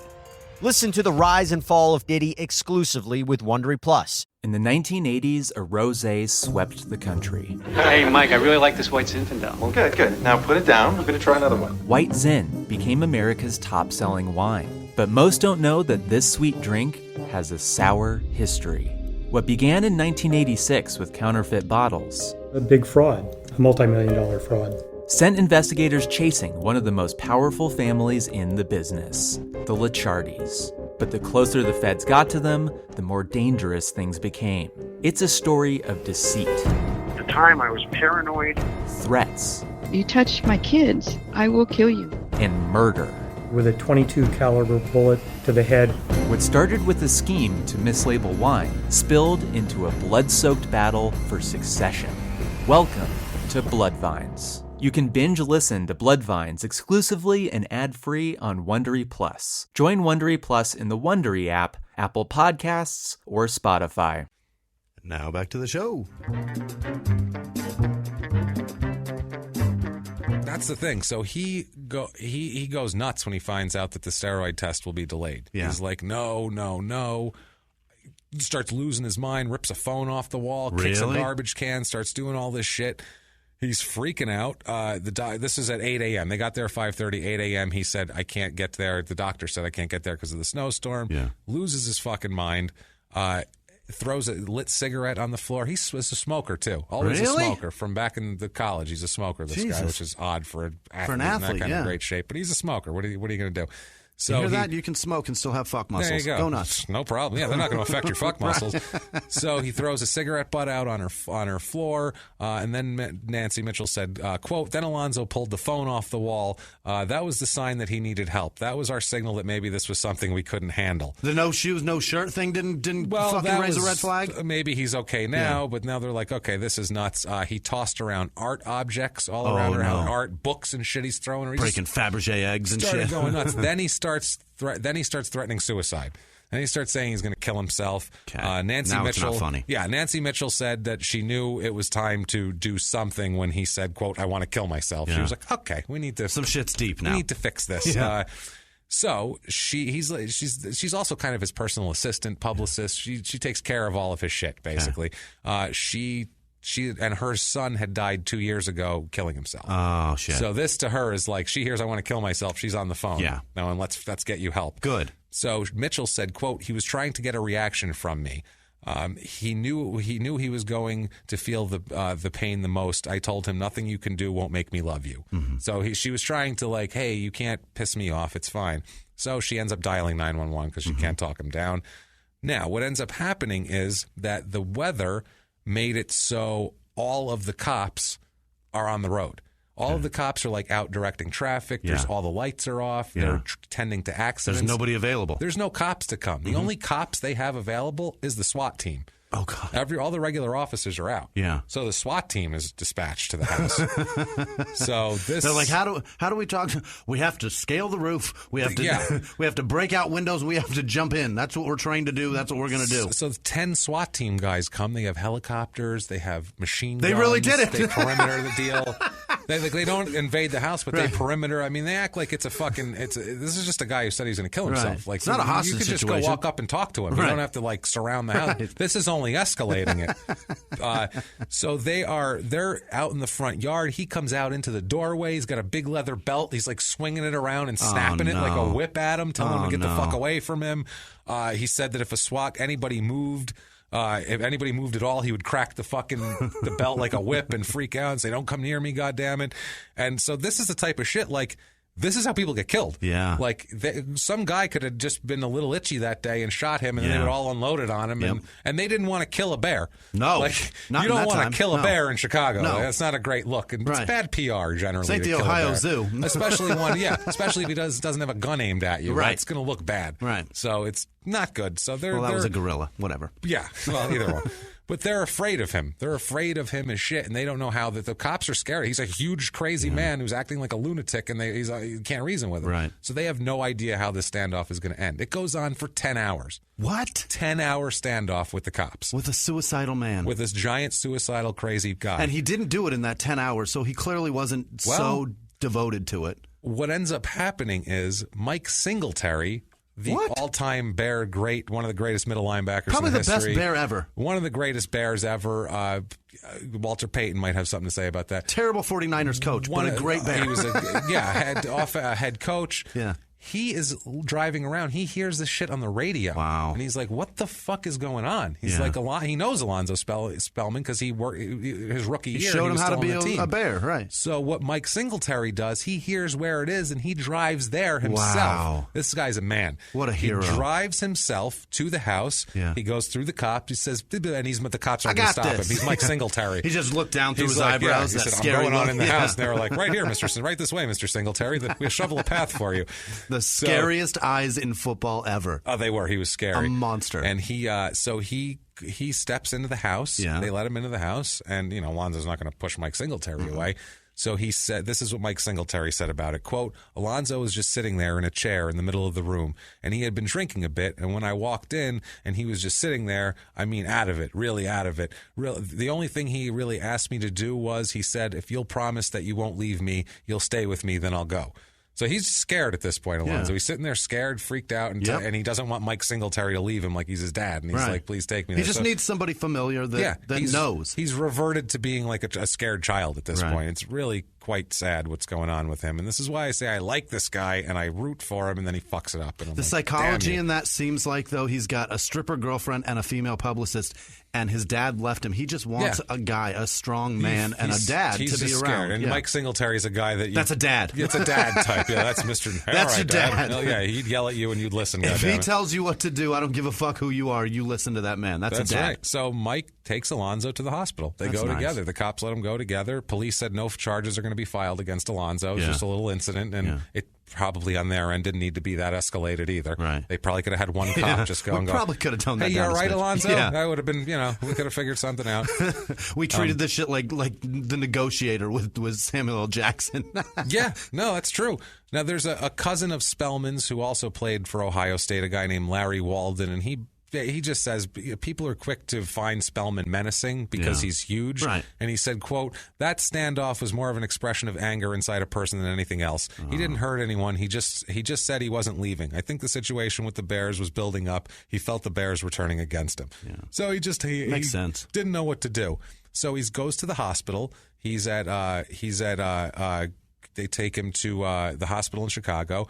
Now, it doesn't end there, though, because 2 days later, he is at the Good Shepherd Hospital in Barrington, and Lake County Sheriff deputies have to find him because he wanders off from the hospital. Oh my God. They find him. A sheriff, under sheriff named Gary Stryker, said he left the hospital around 11:20 a.m. and police found him walking barefoot, wearing only hospital pants, no shirt. This was a blizzard 2 days ago, so it's fucking cold. It's cold. And he's walking around, just wandering around a few hundred yards from the hospital grounds, just kind of wandering off with just pants on. So they had to kind of grab him and say, oh, no, this way. No, back that way. Like a duckling, they had to kind of push him back on the path. He didn't get... he didn't make any fuss or anything. He didn't fight them. He just went, oh, okay, and he went back, and that was it. So he's just like out of it. Singletary said, quote, I'm concerned he gets surrounded by the right people. Right now, the most important thing is to get Alonzo being Alonzo. Forget about Alonzo, the football player, for right now. Good plan. Yeah. Good plan. It's a sane argument. That's a very, very logical thing to do. Logical thought. Now, while he's at the hospital, they diagnose what is wrong with him. Oh. And he's very bipolar. Yeah. Very bipolar, and this is pretty clear. Now his behavior starts to make sense. Erratic, antisocial behavior, very bipolar. Very happy one day, right. kicking things, sulling the night. It's very bipolar, and it really makes sense. He says, we have an in their own words on his diagnosis, because he doesn't accept it very well. Really? No, he says, in their own words, quote, he said I had bipolar disorder 1, and he went into explaining it, and I was like, you know what? You know what I mean? Who wants to hear that they have chemicals in their brain that just do what they want to do sometimes? Who wants to hear that? I mean, he's like, I can't handle it. But that happens. You got to deal with it. It does happen, and you do have to deal with it. Yeah. Otherwise, you just deny medical science that treats that stuff, and you don't want to be Tommy Gunn. You don't want to be that guy. No, and there's a doctor from that medical center that said, no, you really don't. Said it's not uncommon for bipolar disorder to emerge in the mid-20s, someone's mid-20s. They said it's a biological disorder. Right. And it could be after puberty. It happens. Any kind of dramatic thing can trigger it. Yeah. And something like him thinking the Bears and all that could trigger it, or just anything. It could have been the woman. It could have been, relationships trigger it. Extra smashes in the head. Extra smashes in the head. Your fuck muscles not being what they used to be. Things happen. So he has got to take medication and do all of that to control this. He decides he's not taking shit. Oh, no. He will not treat this shit. He's fine.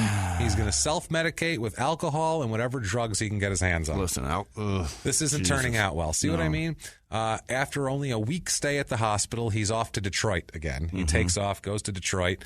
March 19th, this is 10 days later, the press talks to his wife, and the wife blames the Bears for the meltdown. Okay. Lizzie Spellman said that what happened was her and Alonzo were in... The press interviewed a stripper? They interviewed a stripper, and they called her Mrs. Spellman, too, which is great. Mrs. Spellman, please call me Senator. Please. Call me Lizzie. That's not my real name, but call me it anyway. So... She said they were on a vacation in Puerto Rico, and they had to leave early because the Bears were trying to trade him, and he had to come home to talk about his situation to Dave Wanstead. So they cut a vacation short. Cut Puerto Rico short and flew to Chicago in the middle of winter to talk to him about this. And then he fly me into a blizzard and discuss me not being and then here. Piss him off because they don't tell him what he wants to hear. And so she says, quote, he told me I just want to walk in there and be a bear and stay here my last 2 years was all he wanted. The whole meeting lasted only 3 minutes, she says. She says, I don't know whether Wanstead told him, I don't know whether to keep you or trade you. And Spellman told doctors to keep, at this point, too, Spellman's telling the doctors at the hospital, told him to keep the wife away. He doesn't want to talk to his publicist, doesn't want to talk to anybody. He's just kind of freaking out. So she Sometimes you just want to be alone. That's what I mean. And she's there for him. She says, when the dust settles, I'll be there for him. I hope he knows that. That's what she says in the paper. That's March 98. That's a stripper that hates stripping. Yeah. So April 1998. When the dust settles and the lights shut off in the strip club, I just want to go home. Yeah. So April 98, she divorces him. Stripper logic. So, I just want him. I hope he knows I'll be there for him when the dust settles. $300, I'm going to file this paperwork. I would like to divorce you now. So he shows up. He's now getting divorced. He shows up. He's dyed his hair blonde. What? Blonde. May as well. A stripper left you. Go nuts, super black, too. So he looks just like a crazy person with this blonde hair. The shit doesn't look right at all. And Demolition Man was 5 years earlier. It's all that. You're looking all that like black Wesley Snipes. It's that not great. Cisco shit was so long ago. Wesley Snipes so long ago. Even Dennis Rodman had quit by then. So now she also files a temporary restraining order against him for his assets. Yeah. She says, quote, he has, quote, commenced a course of conduct to deplete the party's assets. That is the smartest thing I've ever heard out of a stripper's mouth. I don't think she said that. She was like, he's out spending all our money fucking women. And he went, he has commenced a course of action to deplete the party's assets. Don't say the part about fucking women, please. Don't say that. So a circuit court judge here issues an order in favor of Lizzie, limiting Alonzo Spellman's access to the money. It remains in effect until April 23rd. It's like a couple weeks, so they can do deals. The assets include $1.4 million in one bank account and another bank account. So he's got money and he's trying to spend it and he can't. Yeah. So he had everything going for him, and now a year later, he's got a stripper's telling him he's not allowed to have his own money. Right. So we're sorry for the stripper, but we're just trying to illustrate that he wasn't looking for.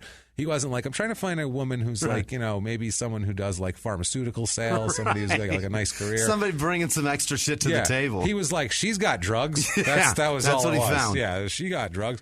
So they say, Lizzie Spellman says that they allege that Alonzo gave his mother $30,000 and gave each of his sisters $15,000. Okay. Which, that's his fucking right. He can He's do the one that. out there getting head injuries. Right. He could do that all he wants. But she's saying, no, you can't do that because we're married and it's half mine. So you're giving $7,500 away of my money every time you give away $15,000. He also, they do say something here that's actually a nice thing that he did and a smart thing. He has 3 children by 3 different mothers, as we know, in 3 different states. Right. So, he's in whatever. He set up $300,000 annuities for all 3 kids. Beautiful. That a boy. And each one has a $100,000 college account. I love it. Also. So that was good. That was when he was thinking straight. And he's not a bad guy. That's what I mean. Like, he's like, I'm going to set my kids up, even though I never see them because I'm a absentee dad. Let's also not give him too much credit, and somebody may have recommended he do that. Yeah, well, things are getting weird here. A month later, May 27th, 1998, he's in Detroit, and cops have to douse him with pepper spray. Awesome. After he tries to break up a fight at a hotel between 2 female members of his crew. Oh, boy. Unbelievable. His crew? He's got an entourage, and it's so big that the chicks are fighting each other. He was apparently... like we said before, those never end well. They're terrible. They always look bad. A woman looks stupid taking a punch. Like we've said, no matter how, whatever. Yeah, just don't take offense to that. It's a joke from another episode. Women look Either so listen sad to it all, it's a hit. callback, or go fuck yourself. I watched my mom get hit. It looks terrible. Anyway, he's at this Detroit hotel. He's at the Westin. He's checking into the Westin when two women accompanying his crew members started fighting. One woman stabbed the other woman. What? So that's the kind of women he's associating with. Women that travel in entourages and stab each other. Carry that's blades. A very specific group of women that he's got there. Spellman tries to get in between them, and it takes 5 security officers to try to subdue him before they finally just use pepper spray because he's a giant guy and they make $8 an hour if they're lucky back then. So, police officer, I'm sorry, that was a police officer that finally used the pepper spray, not even a security guard. Right. So, So anyway, that spring, too, in the spring here, the May and all this, he turns up at a Chicago club called Crowbar to model in a gay and lesbian fashion show. Of course he did. In which he was like dressed in a skirt and shit, to which at some point the skirt came off, so he just began dancing around the club with his dick flopping around. So now he's dancing around a gay club. I knew it was going to be an awesome story as soon as you said the Crowbar. I was like, that's a gay bar, bro. No, he just went around. It was a gay bar. Yeah. He just went around dancing, swinging his cock around like a fucking... Hell yes. Unbelievable. That's awesome. So this is his skirt he's having a ball, this guy right now. Now, so good. June 3rd, 1998, he's supposed to show up for voluntary workouts for the Bears. And as we know in football, they're voluntary, but they're really not voluntary. Right. You have to show up. Right. He doesn't show up. The team doesn't hear from him. He's like totally MIA. So later on in June, after all this shit, standoffs and all this, they just release him. Okay. The Bears release him in June. Now, later on that summer, he's got all sorts of shit going on here. He gets stopped in his car by police in Wisconsin, and he acknowledges that he has a .380 pistol in the passenger door. There was a search. They found the firearm. He's arrested on a felony offense. The charges were actually dropped on that because the search was determined to be illegal. So he got lucky on that one. He fucking dodged it. He also has another gun possession charge in New Jersey and another one in Michigan. He's always carrying. Yeah, so this is 3 different states in a summer. He's got the one in Michigan we'll get into a little later, but he ends up missing court dates. He had a .357 and a nearly empty bottle of Boone's Farm in his car. So we're going to get into that because it's fucking hilarious. He's drinking like a 17-year-old. Oh, what he says about it is amazing, what he says about the Boone's Farm. About the guns, there's an article I saw, a big long piece that is using Barry Switzer getting caught with a gun at the airport, the ex-Cowboys and Oklahoma University coach, and Alonzo getting busted with guns as a pro-gun argument that good people, citizens like that, should never be arrested for having guns, even if they have them loaded or illegally or in an airport or anything, because they're good people. Fuck you. Well, they're just say Alonzo, he's a good guy. It's hilarious. Here is, in their own words, and him with guns. Yeah. He says, quote, "Guns are the equalizer of the world. It's not something when your size makes a difference anymore. A lot of people have problems with athletes. Either they don't like us or they don't like the way we play. We're riding around in a Mercedes-Benz. Our salaries are in the paper, and it makes me uneasy not to be protected. I've been in situations all my life where I wouldn't have been anything new to me to be approached and be able to protect myself." He's not wrong in a way. He's wrong in that statement, but the other part of that statement should have been, there's gambling on our fucking game, and if I do something that causes somebody to lose a bunch of money, they may want to kill me. Yeah, or people are dicks too. So yeah, I can agree with that, but don't fuck up, first of all. You're paid very highly to do a job. Do the fucking job. Don't cost somebody a bunch of money. And also, too, how about don't be anywhere near where those people would be at? You know That's what I mean? Another thing. Yeah, you're rich enough to not have to be there. Now, later on that summer, he is spotted being led into Dennis Rodman's club called Illusions, which is like a crazy place, as you might imagine. By another, this is a Chicago club, by a male who is walking Alonzo in. Alonzo is wearing a metal-studded dog collar and being brought in by a leash by a guy into a club. So he's getting freaky. Alonzo getting freaky. This shit is getting real weird. But in Alonzo's defense, maybe he was told to wear that by Dennis Rodman, because I could see Dennis Rodman being like, "Yo, this is leash night, bro. We got a ton of stuff. You can only show up with the leash." Yes, absolutely. Get that leash on and go. August 4th, police stop him in New Jersey. They get a weapons warrant for that. He spends the night in jail for that. Yeah. August 7th, he shows up Now, he's been cut by the Bears. This is like he's been arrested 3 days before, but he shows up for a workout with the Jaguars. Okay. Jaguars are still interested in him. They wanted him 2 years ago, and they still want him. Fascinating. The team ends up passing on him after they gave him a psychological evaluation. Yeah. He showed up with a dog collar? Well, it's just one of those things where they're like, you can treat bipolar and you're not doing it. Yeah. So you have no, and he was like, I'm fine. Right. I'm cool about that. And we're going to have a quote on this with him being like, that ain't no thing for me. Yeah. He doesn't make the team, but he's fine because the judge unfreezes his assets. Oh, that's nice. So now he's got cash, no real need for a paycheck. Yeah. Money's coming in. And so, hey, he's having a good time. Time to knock up another broad. Well, one of the kids seeks to up their child support from $2,000 a month to somewhere else. He needs more than $2,000 a month as a child? Apparently so. Jesus. Now, September 1998, this is the one we talked about. No, this is a different one here. Sorry. September 1998 in Benton Harbor, Michigan, Alonzo is found in the middle of the night sleeping in his car, which that happens. Yeah. People do that in the middle of the night, but probably not parked in the fast lane of the I-94 highway. Holy shit. That's probably not where you fall asleep in your car. It's very rare. You fall asleep before maybe a parking lot, maybe somebody's driveway. Maybe a rest stop. Not off on the shoulder, in the fast lane. They're like, why is that car stopped? Oh, there's a giant guy sleeping in there. Now, he refuses to acknowledge his illness, and here's an in their own words on how he's fine. Okay. I'm good now. He says, in their own words, quote, the medical diagnosis, it doesn't, as far as I'm concerned, it doesn't apply to me at all because I don't take the drugs. I haven't taken them ever since this thing at the hospital. And I haven't had any problems, so, and I'm not going to have any problems. Obviously, right? Obviously, Holy he's not going to have any problems. He forgot about the freeway already. He did. This is what I mean. He just had a bunch of problems. A ton of problems.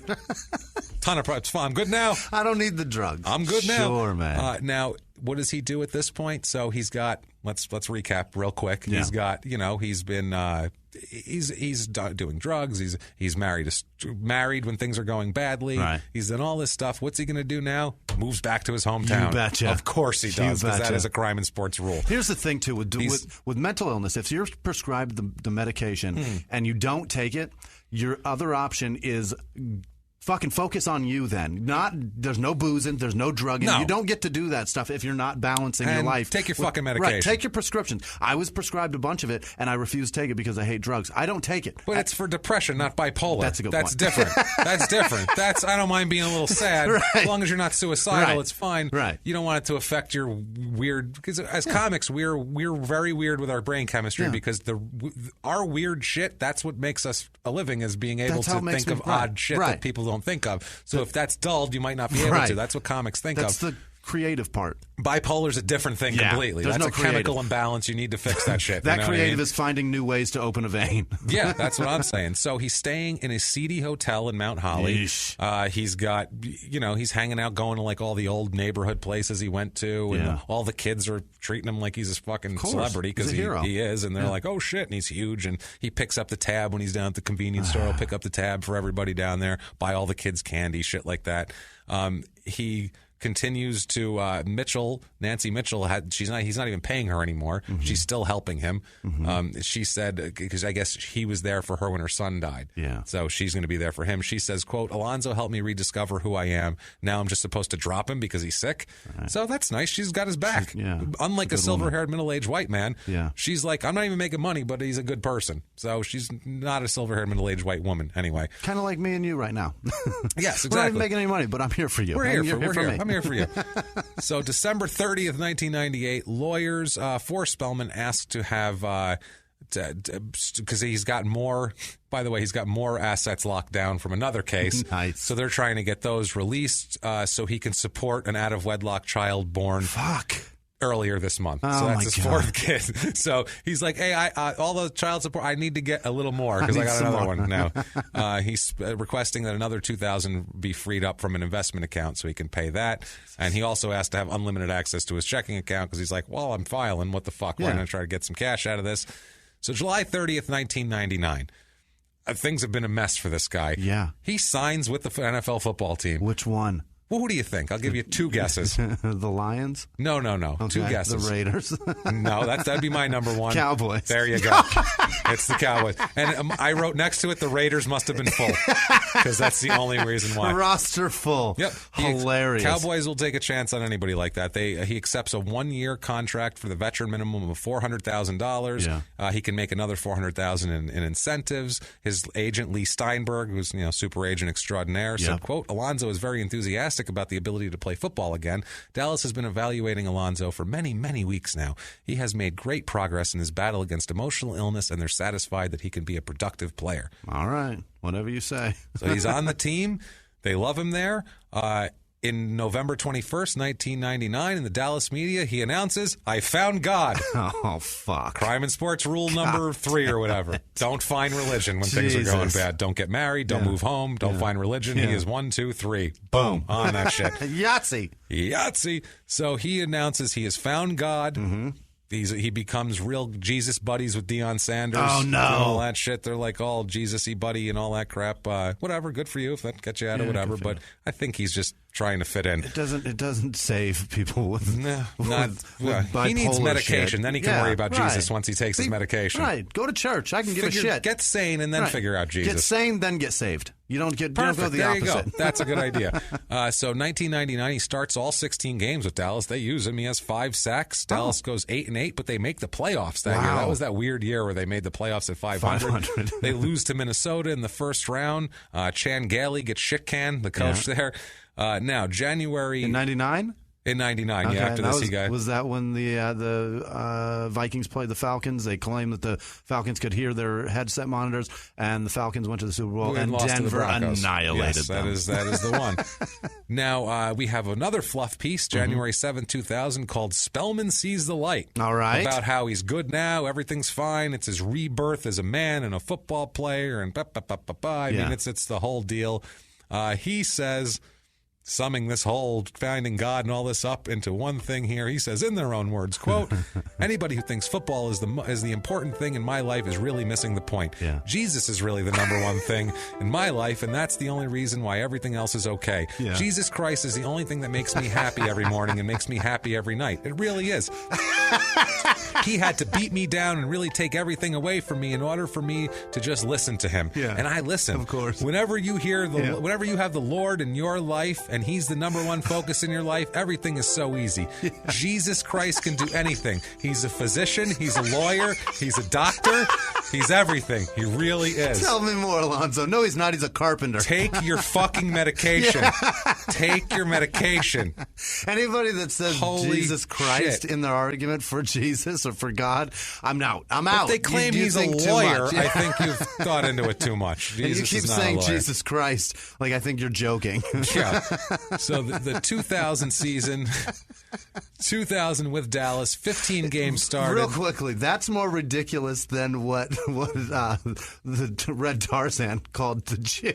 Yes. I believe he called Jesus the agent. A kike agent of the Mossad. That's not me. That is the Alalish. That's less Dotsic. Ridiculous. That is, they're close. Let's just say I didn't call him a kike agent of the Mossad. That's a quote, by the way. A quote that I liked having music under so you know it wasn't me. But now I had to say it. God damn you, Jimmie. Now it's isolated. So 2000 with Dallas, 15 games started and 5 sacks in there. So not bad. Dallas goes 5-11. They're under coach Dave Campo, who looks like he just had a head injury. The Dave Campo, he's a moron. I saw the Hard Knocks show when he was the coach. He was awful.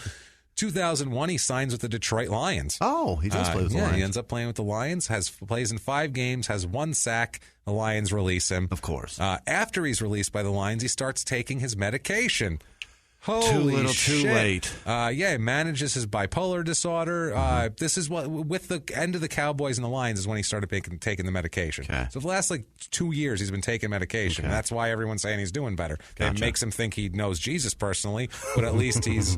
In the 1980s, a rosé swept the country. Hey, Mike, I really like this White Zinfandel. Well, good. Now put it down. We're going to try another one. White Zin became America's top-selling wine. But most don't know that this sweet drink has a sour history.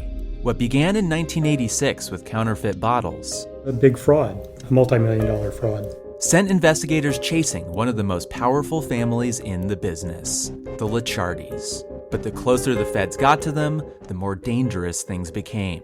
It's a story of deceit. At the time, I was paranoid. Threats. You touch my kids, I will kill you. And murder. With a .22 caliber bullet to the head. What started with a scheme to mislabel wine spilled into a blood-soaked battle for succession.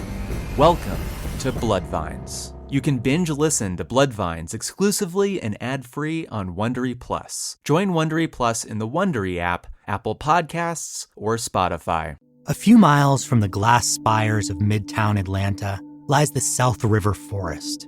In 2021 and 2022, the woods became a home to activists from all over the country who gathered to stop the nearby construction of a massive new police training facility, nicknamed Cop City. At approximately 9 o'clock this morning, as law enforcement was moving through various sectors of the property, an individual, without warning, shot a Georgia State Patrol trooper. This is We Came to the Forest, a story about resistance. The abolitionist mission isn't done until every prison is empty and shut down. Love and fellowship. It was probably the happiest I've ever been in my life. And the lengths we'll go to protect the things we hold closest to our hearts. Follow We Came to the Forest on the Wondery app or wherever you get your podcasts. You can binge all episodes of We Came to the Forest early and ad-free right now by joining Wondery Plus. And now back to the show.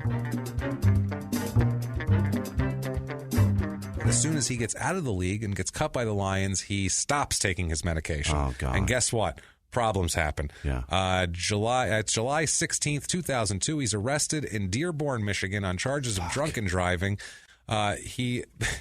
He ends up having a hearing. He has a felony weapons charge, misdemeanor carrying open intoxicants in a vehicle while driving without a license. Also, he has no license. Oh, God. His attorney, silver-haired middle-aged white man named Milton Henry, said that the arresting officer, basically saying that he said it was wine, the arresting officer, and they're trying to parse semantics, saying that it's Boone's Farm fuzzy navel wine. So it's not really wine. They're literally doing like that. They're going to try to nitpick it. They're like, this is what 16-year-old girls drink. There's no way this is going to mess up my man. Well, the lawyer, that's exactly what, that's the strategy. Right. The lawyer said to the officer, did you taste the liquid? At any point from the beginning, since the beginning of this world to this point, has this liquid been tested? And they said, no, it's fucking Boone's Farm. We know what it is. And unbelievable. So Spellman testifies in this and talks to him. And they ask him if he had been drinking in his truck when he was arrested. And guess what he says? Yes. In their own words, quote, yes, my man. Everybody knows I was drinking in my truck, man. That's Boone's Farm. That's like Kool-Aid to me. It's what, 5%, Judge? I'd take a fifth of Hennessy to even get me high. Man, you know how I drank that shit. Jesus. That's what he tells the judge. Wow. Man, you know how I drank that shit. NyQuil's 3%. He said, yes, my man. Everybody knows I was drinking. Yes, that was like Rick James in the Chappelle show. Like, I rub dirt on it. I rub my feet on Eddie's couch. I rub my feet on Eddie's couch. Of course I rub my feet. He said, what? You just said no. So unbelievable. Oh, Jesus. This isn't the only thing he says, too. He gets pissed off because they end up having another hearing. He says, if fucking lawyers are all the same, I don't want to have anything to do with none of them. He would say, he said, I would say I'm openly angry, is what he says. No shit. Who's not? He doesn't show back up for court. They issue an arrest for his arrest warrant for him. And now we come to the craziest shit of this entire episode. Boy. Okay? Here it comes. July 23rd, 2002. His mother and his sister pick him up in Vegas. Mm-hmm. He's in Vegas, and they want him to go to a psychiatric hospital back home in South Jersey. Got it. So they get him. They take him to the airport in Vegas. He's going to stop in Cincy. He's got to stop over, and then next flight goes to Philly, and then he goes because Philly's right by Jersey. Right. So yeah, he does that. He's going to Philly. So he gets on the flight. He's fine from Vegas to Cincy. No issues. Sits, gets off. Gets on the flight from Cincy to New Jersey, or to Philly. There is a problem with the seating. Apparently, there's a computer glitch that forced. It was a glitch and some kind of problem that just seated everybody alphabetically by accident. Yeah. So it gave him a middle seat. Uh-oh. Now he's 6'4", he's 300 pounds at this point. He's not fitting in the fucking middle at all. That's a square peg in a round hole. It's not going to work. Right. And now, if you're a guy next to him, if you're the guy sitting on the aisle and you're 5'10", $140, you go switch with me. I don't give a shit. You know what I mean? Who cares? It's a fat guy over there. Cram me in. Right. It's a 3-hour flight. Who gives a shit? You know not even. From 2 hours. It's 2 hours. From Cincy to Philly, it's probably nothing. An hour and a half. It's nothing. So The flight attendant says that he should stand up and announce that he would like to change seats, and would anybody change with him? Right. Because obviously I'm gigantic. Is there anybody who would mind sitting in the middle? Because and somebody's going to volunteer when that big man stands up. That's what I mean. Yeah. So instead, he starts drinking and quoting the Bible. In the middle seat? It's always scary when a giant, scary man quotes the Bible in closed quarters. That's is 2002. That's frightening. Post 9/11. This is July 2002. After. This is 10 months after 9/11. This is terrifying. It gets worse, okay? He began to shout that if God didn't want the plane to land in Philadelphia, then it would crash. Oh, boy. He began talking about bombs and planes crashing into mountains. Oh, no. And he remarked, quote, I hope we make it to Philadelphia before this plane crashes into a building. Holy you can't say shit. This shit 10 months after 9/11. I don't know if you're in any other country here. You had to keep blinders on in the plane. And you don't button it. You shut the fuck up. Everybody was very uncomfortable. You don't even say, I'm going to get so drunk right now, I'm going to get bombed. No. You don't say that shit. You shut your mouth. That's what I'm saying. So when the flight attendant, a woman named Danielle Eller, speaks to Spellman about chilling the fuck out, he asks her if she was a Christian. That's his response. She quietly answered that yes, she was. Yeah. And so he commanded her to say loud that she was a Christian. He wanted her to shout it out to everybody. She tried to ignore his behavior, and then she saw him swinging his arms in the air and saying in a loud voice, I will smash your fucking head in with my cleats, I will. He's saying that to another passenger. Starts verbally accosting other passengers. A young woman with a small child in front of him starts yelling at her, calls her a whore, tells her that she's not a Christian. Her baby starts crying when he's yelling at her, so he says, shut that fucking baby up. This is like a bad rap song at this point. Shut that fucking baby up while I'm robbing you. So thinks he's James Brown. Say it loud, I'm Christian and proud. Yeah, so this woman, this Karen Weaver, says that she's traveling with these small kids, so please stop cursing. He says, fuck you. Who the fuck do you think I am? Blah, blah, blah. He's yelling at her. So then he starts criticizing what she was dressed on, dressed. He starts saying, oh, what type of mother are you? I bet you lift up your dress and let your husband fuck you while your kids are watching. What? He's saying this shit in the middle of the plane. She just stopped and was like, oh shit, he's crazy, I'm not going to talk. She said, I just sat there and took it. He called me a whore, talked about my private parts. He's yelling this and that. The whole plane could hear what he was saying. At that point, I started to cry. Very Christian.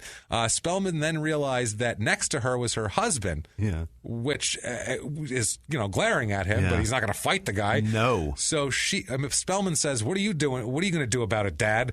And then he starts saying, the guy's thinking, what am I going to do about it? Like, he's like, I can't do anything physically. Do a damn thing. You're saying guy. Everything I've wanted to say to her for years. Yeah.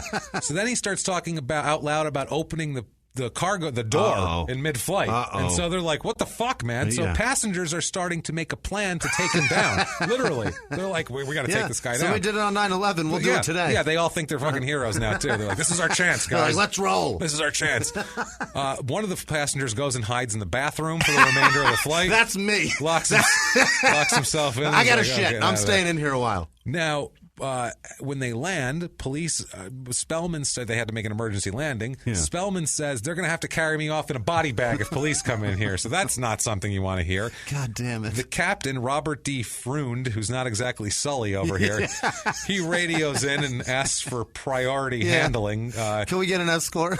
Yeah. He leads him past, he's trying to get the passengers past him off the plane, and so the captain goes over to talk to him. Mm-hmm. Basically, he said, and he tries to make a joke. He said, "quote I wanted to see what had set him off. If it had been something Delta had done, like losing his bags." Yeah. He's like, "Did we lose his bags? Is that what pissed him off? Is this our fault? Yeah. What the fuck? Did we not have Diet Ginger Ale? What's happening?" There's a giant black man losing his shit. Did we do something wrong? Did we do that? So the captain ultimately says that he tells him he has to stop his conduct, and if he doesn't stop, he's going to get arrested. This is when Spellman said that, fuck you, I'll get off because I'm bipolar. He starts spewing that shit, and then he starts getting worse after that. Oh, this is when he really starts going. There's a way to get worse? There's a way to get worse because Spellman tells the captain that he will rip his fucking throat out. Oh, my God. He says, you see these hands? There's adrenaline pumping through my hands. I want to rip your fucking throat out right now, he tells him. And he's this giant guy standing in front of him. So anyway, they land. This all goes on. by the time they stop, Spellman just gets up, walks right by the captain and the couple he just accosted, and just huddles at the front of the plane for a while. Just huddles, like sits down in like fetal position for a little while. Oh my God! And then he gets up, leaves the plane. Yeah. They let him get off the plane because they don't know what to do with him, basically. Yeah. He stalks around menacingly in the baggage area for over 45 minutes. Oh, my God. With the cops just, like, surrounding him the whole time, like, letting him walk, but they're, like, following him back and forth. Like, let's see what he does. And they let him leave the airport, and they didn't stop him. What? They had to make no. Okay. I don't understand. There's no punishment for that? He's allowed to leave the airport after they question him a little bit and they let him go. After that, they arrest him once they figure out what the fuck he did, because I think they had to get a report on what happened here. He's taken to a psychiatric hospital later on that day, not even because of the plane incident, because then he went to his brother's house in Mount Holly, broke in, kicked the door down, broke windows, broke pictures, threw shit around, trashed the house. The brother wasn't home. Somebody called the cops. He ends up getting taken by the police to a psychiatric hospital.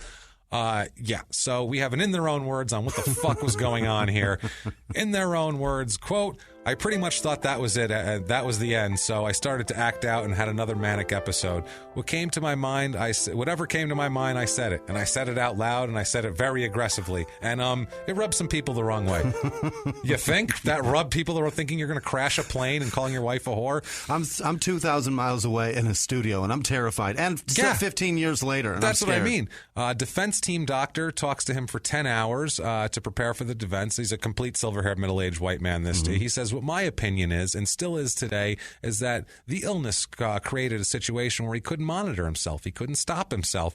We'd have sympathy for him if it was heart disease, People wouldn't stop and question, did he do this to himself? He didn't do this to himself. This is a no-fault brain disorder. Yeah, that's true. Fuck that, though. You're a giant person that has a fucking disorder that makes you go crazy.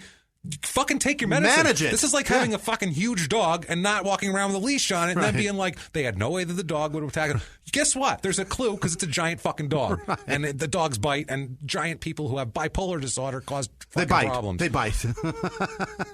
Fuck. You need a leash if you're going to wander around. Yeah. Or pills, maybe that's what it was at that bar with the leash. Yes, maybe that's what it was. Somebody was just keeping him under control. Keeping him under control. He's like, I won't take my medicine. They're like, you're going to need this studded leash then. So they put him in there. At this point now, they're starting to charge him federally with some stuff. On August 13, 2002, a judge says that he's got to remain in jail while he waits for his airline rage trial.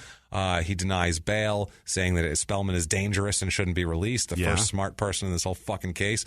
He is charged with terrorizing 138 people on the flight. 2 counts of simple assault also, forcing the plane to make an emergency landing. January 7th, 2003, he pleads guilty to charges that he interfered with a flight crew on a Delta Airlines flight, and also 2 counts of simple assault.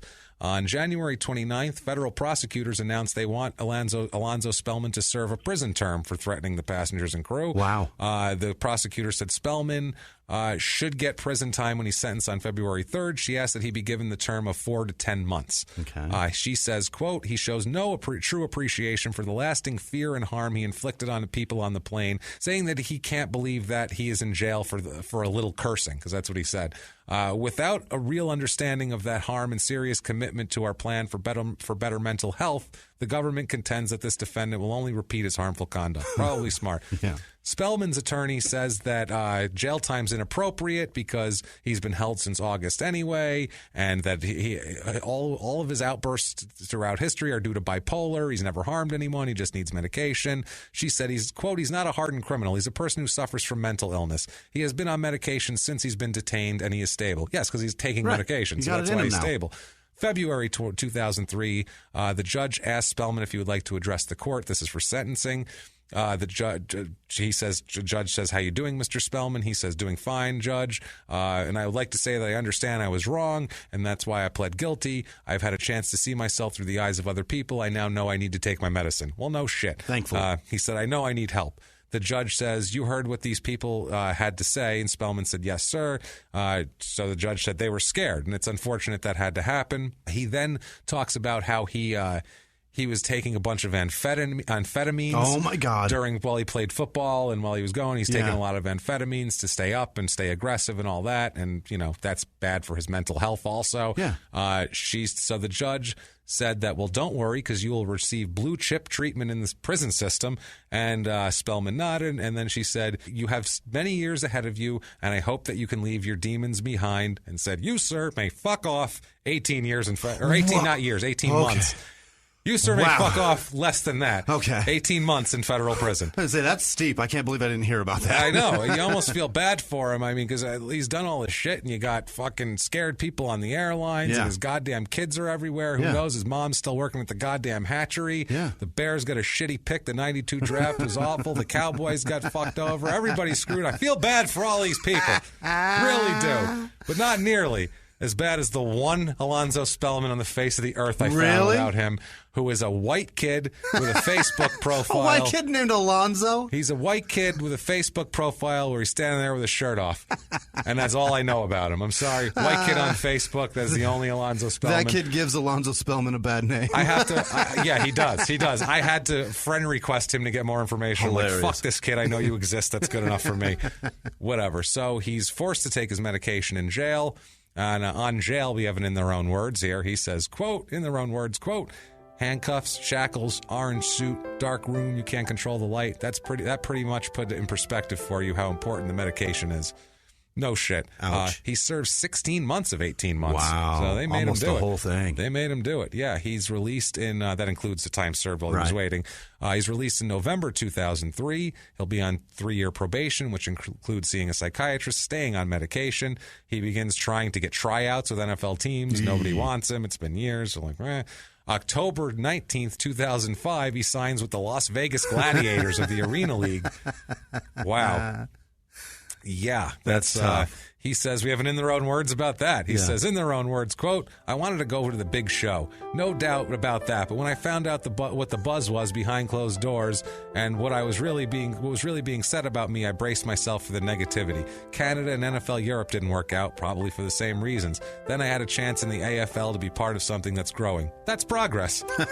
That's a good attitude, I guess. The Arena League. The coach there for the Arena League says he can be a dominant force here. Yeah. He's got two legs. Yeah. Half our team only has one. He's got 2 legs. He's got 2 legs. And he's crazy as fuck. Maybe it'll work out. Fuck. We can do this shit, man. The team's saying he's not making the same kind of money he used to make, but, they provide him with a team house and furnished and all that sort of thing. Nice. They provide benefits and they do all that sort of shit like that. Now, November 11th, 2006, he decides to be an MMA fighter. Oh, my God. He fights at the Sears Center near Chicago, Illinois for the XFO 13 Operation Beatdown card.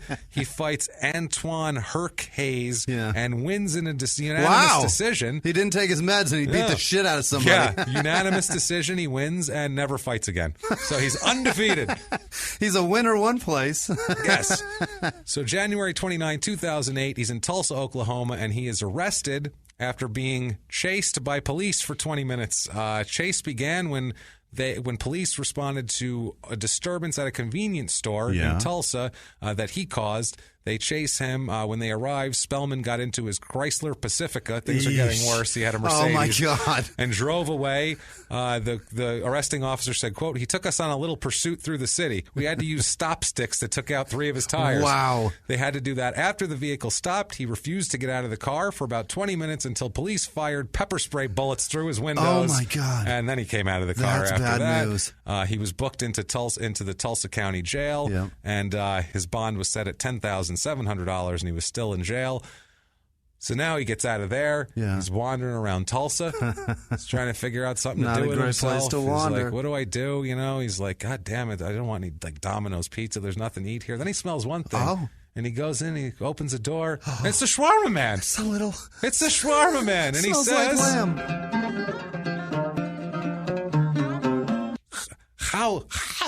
How is it you've come to arrive here? Why are you here, man? Why? All you need to do, you take little pill. No, signs say closed. You come anyway. I never say come in, you come. Why? Because you crazy. That's why you crazy. You need no shawarma. You know, if me on airplane that happened, you know what they do to me? I'd be shot. You lucky you black. No, I make for you. It's fine. The sign say close. I got it out anyway. I make for you. You want lamb? I can make lamb. The lamb, best in city. But never mind. Sign say close. You take medication. Go. The shawarma man put little pills. Crushed him up and put him in a shawarma. So that was really, really good. September 21st, 2008, he's arrested again, this time in New Jersey, outside the Sunset Tavern on Sunset Road for allegedly threatening to kill another man. Spellman was holding a knife, threatening to kill a 32-year-old man named Jeffrey Lewis. Well, basically he got in a fight with somebody else, Spellman, and then this guy came in and said, "Oh, calm down." And he pulled a knife out and said, "I'll fucking cut you because I'm crazy." Mind your business, fucker. So he is charged with aggravated assault, making terrorist threats. That's 2 of those so far. Unlawful possession of a knife and possession of a knife for an unlawful purpose. Those sound like the same thing backwards. Sent to Burlington County Jail and was being held there in lieu of $100,000 bail. Whoa. So a few months later, in March of 2009, he pleads innocent to charges stemming from the fight, which is insanity. He's unable to make his $50,000 bail.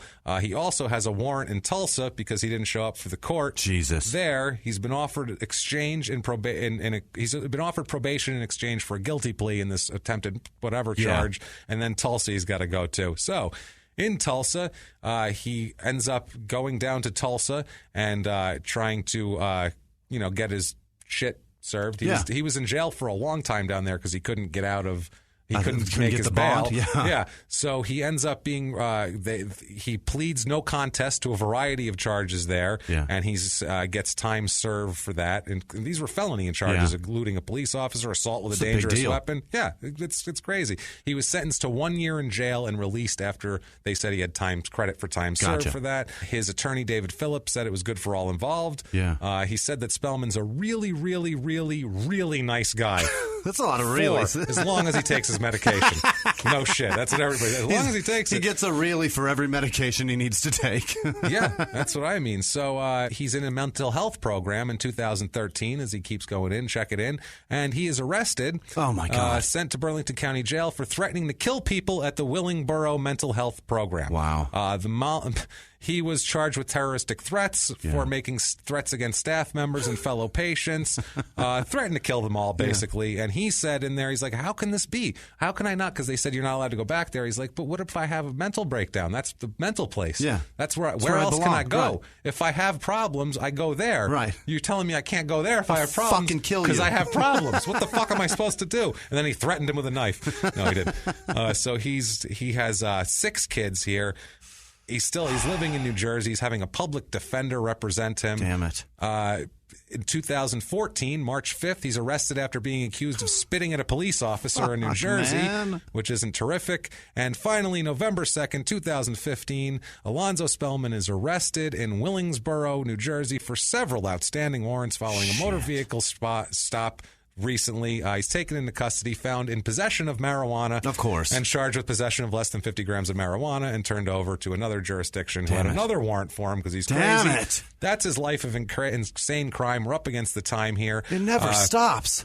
Some people like him. BearGogglesOn.com lists him as the number 83 of 100 top all-time Bears. Really? Which I think they're out of their fucking mind. That's crazy. There's got to be better than him. There's plenty better than him. Now, if you love Alonzo Spellman, you can't get enough of him. First of all, you can get football cards all over the place, signed ones. But there's a 1994 Chicago Bears Alonzo Spellman game-worn jersey with the 75th anniversary patch. The whole deal. It's already gone, but it was an auction that ended on December 2nd, 2010, and it went for $471 with 9 bids. That's a great jersey. So that's Alonzo Spellman. Holy fucking shit. My God. If you like that, 5 stars on iTunes. Please tell us you're following instructions, following directions. We also...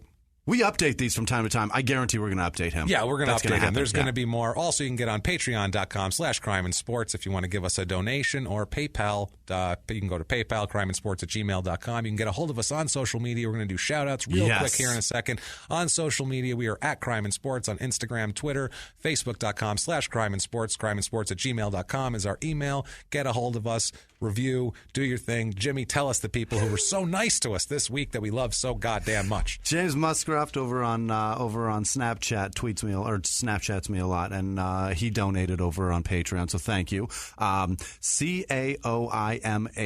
is the name. Yes. And I just looked up how to pronounce that. That was beautiful that you did that. I'm going to fucking find it again because the person deserves it. There's a V in there. Yeah, it's like, what was it? So Caoimh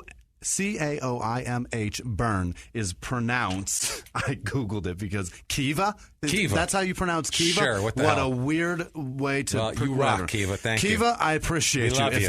I hope that's absolutely right. And we right. worked to figure out your name. We did. So. I had to do some Googling, but thank you for your donation. Andrew Wiegand, Kelly Mack, Alexandra Gia, Steve Schnell upped his pledge, and he tweets about us every week. Thank He's you, an man. amazing man. He is and the best. He tells us what he learned every week. I love that. I appreciate that. I love that. Kevin Giancola, William Davison, he upped his pledge. Abby Clark Vidler, Mary Hatcher, Adam Baker sent us an email detailing why he loves the show. So thank you, Adam. I appreciate you taking the time. Marianne Stump, Megan Hake, Sean Whalen, Claire Genevieve LaFleur goes by Lala on Twitter, just Lala, L-A-L-A, whatever. She tweets at us every week also. Oh, you're cool. Joaquin Jorgensen, Linda Plast, who runs with us, and she's the best. Thank you, Linda. She's going right back through also and listening again. That's so awesome. Lucy Androdiova. God, why can't I get that one? I don't know. You wouldn't be able to pronounce mine either if it was on there. Don't worry about it. Thank you very much for your donation. Jennifer Gish, Tasha Rosie, she upped her donation. Or Rossi, Tasha Rossi. I think that's it. Yeah. Bart Stockton. Janice Rossi, get nothing but a whore. There's a whore into it. Sorry, you say Hilarious. Rossi, Yeah. I go into Goodfellas immediately. You're not a whore. That has nothing to do with you. That's a Goodfellas joke. Sorry. I don't know if Ricky anyone knows in that. New Zealand at Nude Toes. She's terrific. Elena. It's got to be Elena. Whatever. Spano, Jason Kobler, and then Sloan Proenza in New Jersey sent us a bunch of cards and Thank stuff. you She's so much, Sloan. a That college rocks. student, Oh, and we she doesn't have a appreciate lot the of shit out money, of it. so she sent us a bunch of actual gifts. Thank you. So thank you guys you. so much for listening. Thank you for More the than tweets. you know. Thanks for being involved because it matters, and you guys are why we do it. So thank you so much. We appreciate it. Jimmy, you want to hit him with your social media? At Whisman Sucks, WHISMAN Sucks on Twitter, Instagram, and Snapchat. Find me and communicate. It's fun. I enjoy it. I am at Jimmy P is Funny on all the sites, and you can find copy and paste my name there if you want to get adventurous and try to find me on Facebook or whatever. Friend me, and we'll talk. And otherwise, get out to the Tempe Improv this weekend and see James. Come do that. Come see this. We'll be back. You know that. We're not going anywhere. No. I'll tell you that right now. It's live from the Crime and Sports studio. If you like crime and sports, you can listen early and ad-free now by joining Wondery Plus in the Wondery app or on Apple Podcasts. Prime members can listen early and ad-free on Amazon Music. Before you go, tell us about yourself by filling out a short survey at Wondery.com/survey.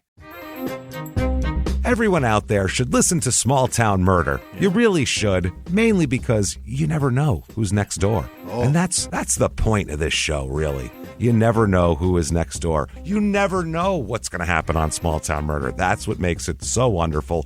The only thing you do know is that people are going to die, and we're probably going to make jokes about it. That's it. That's all we can promise you. We dig into these towns. We see what makes them tick, from local legends to scandals they may have had. And, of course, the biggest scandals of all, horrible murders that take place there. And we put what I feel is a completely appropriate comedic spin on the whole thing. And you know you need a laugh right now. So get in there, listen to Small Town Murder, follow Small Town Murder on the Wondery app or wherever you get your podcasts. You can listen to Small Town Murder early and ad-free right now on Wondery Plus.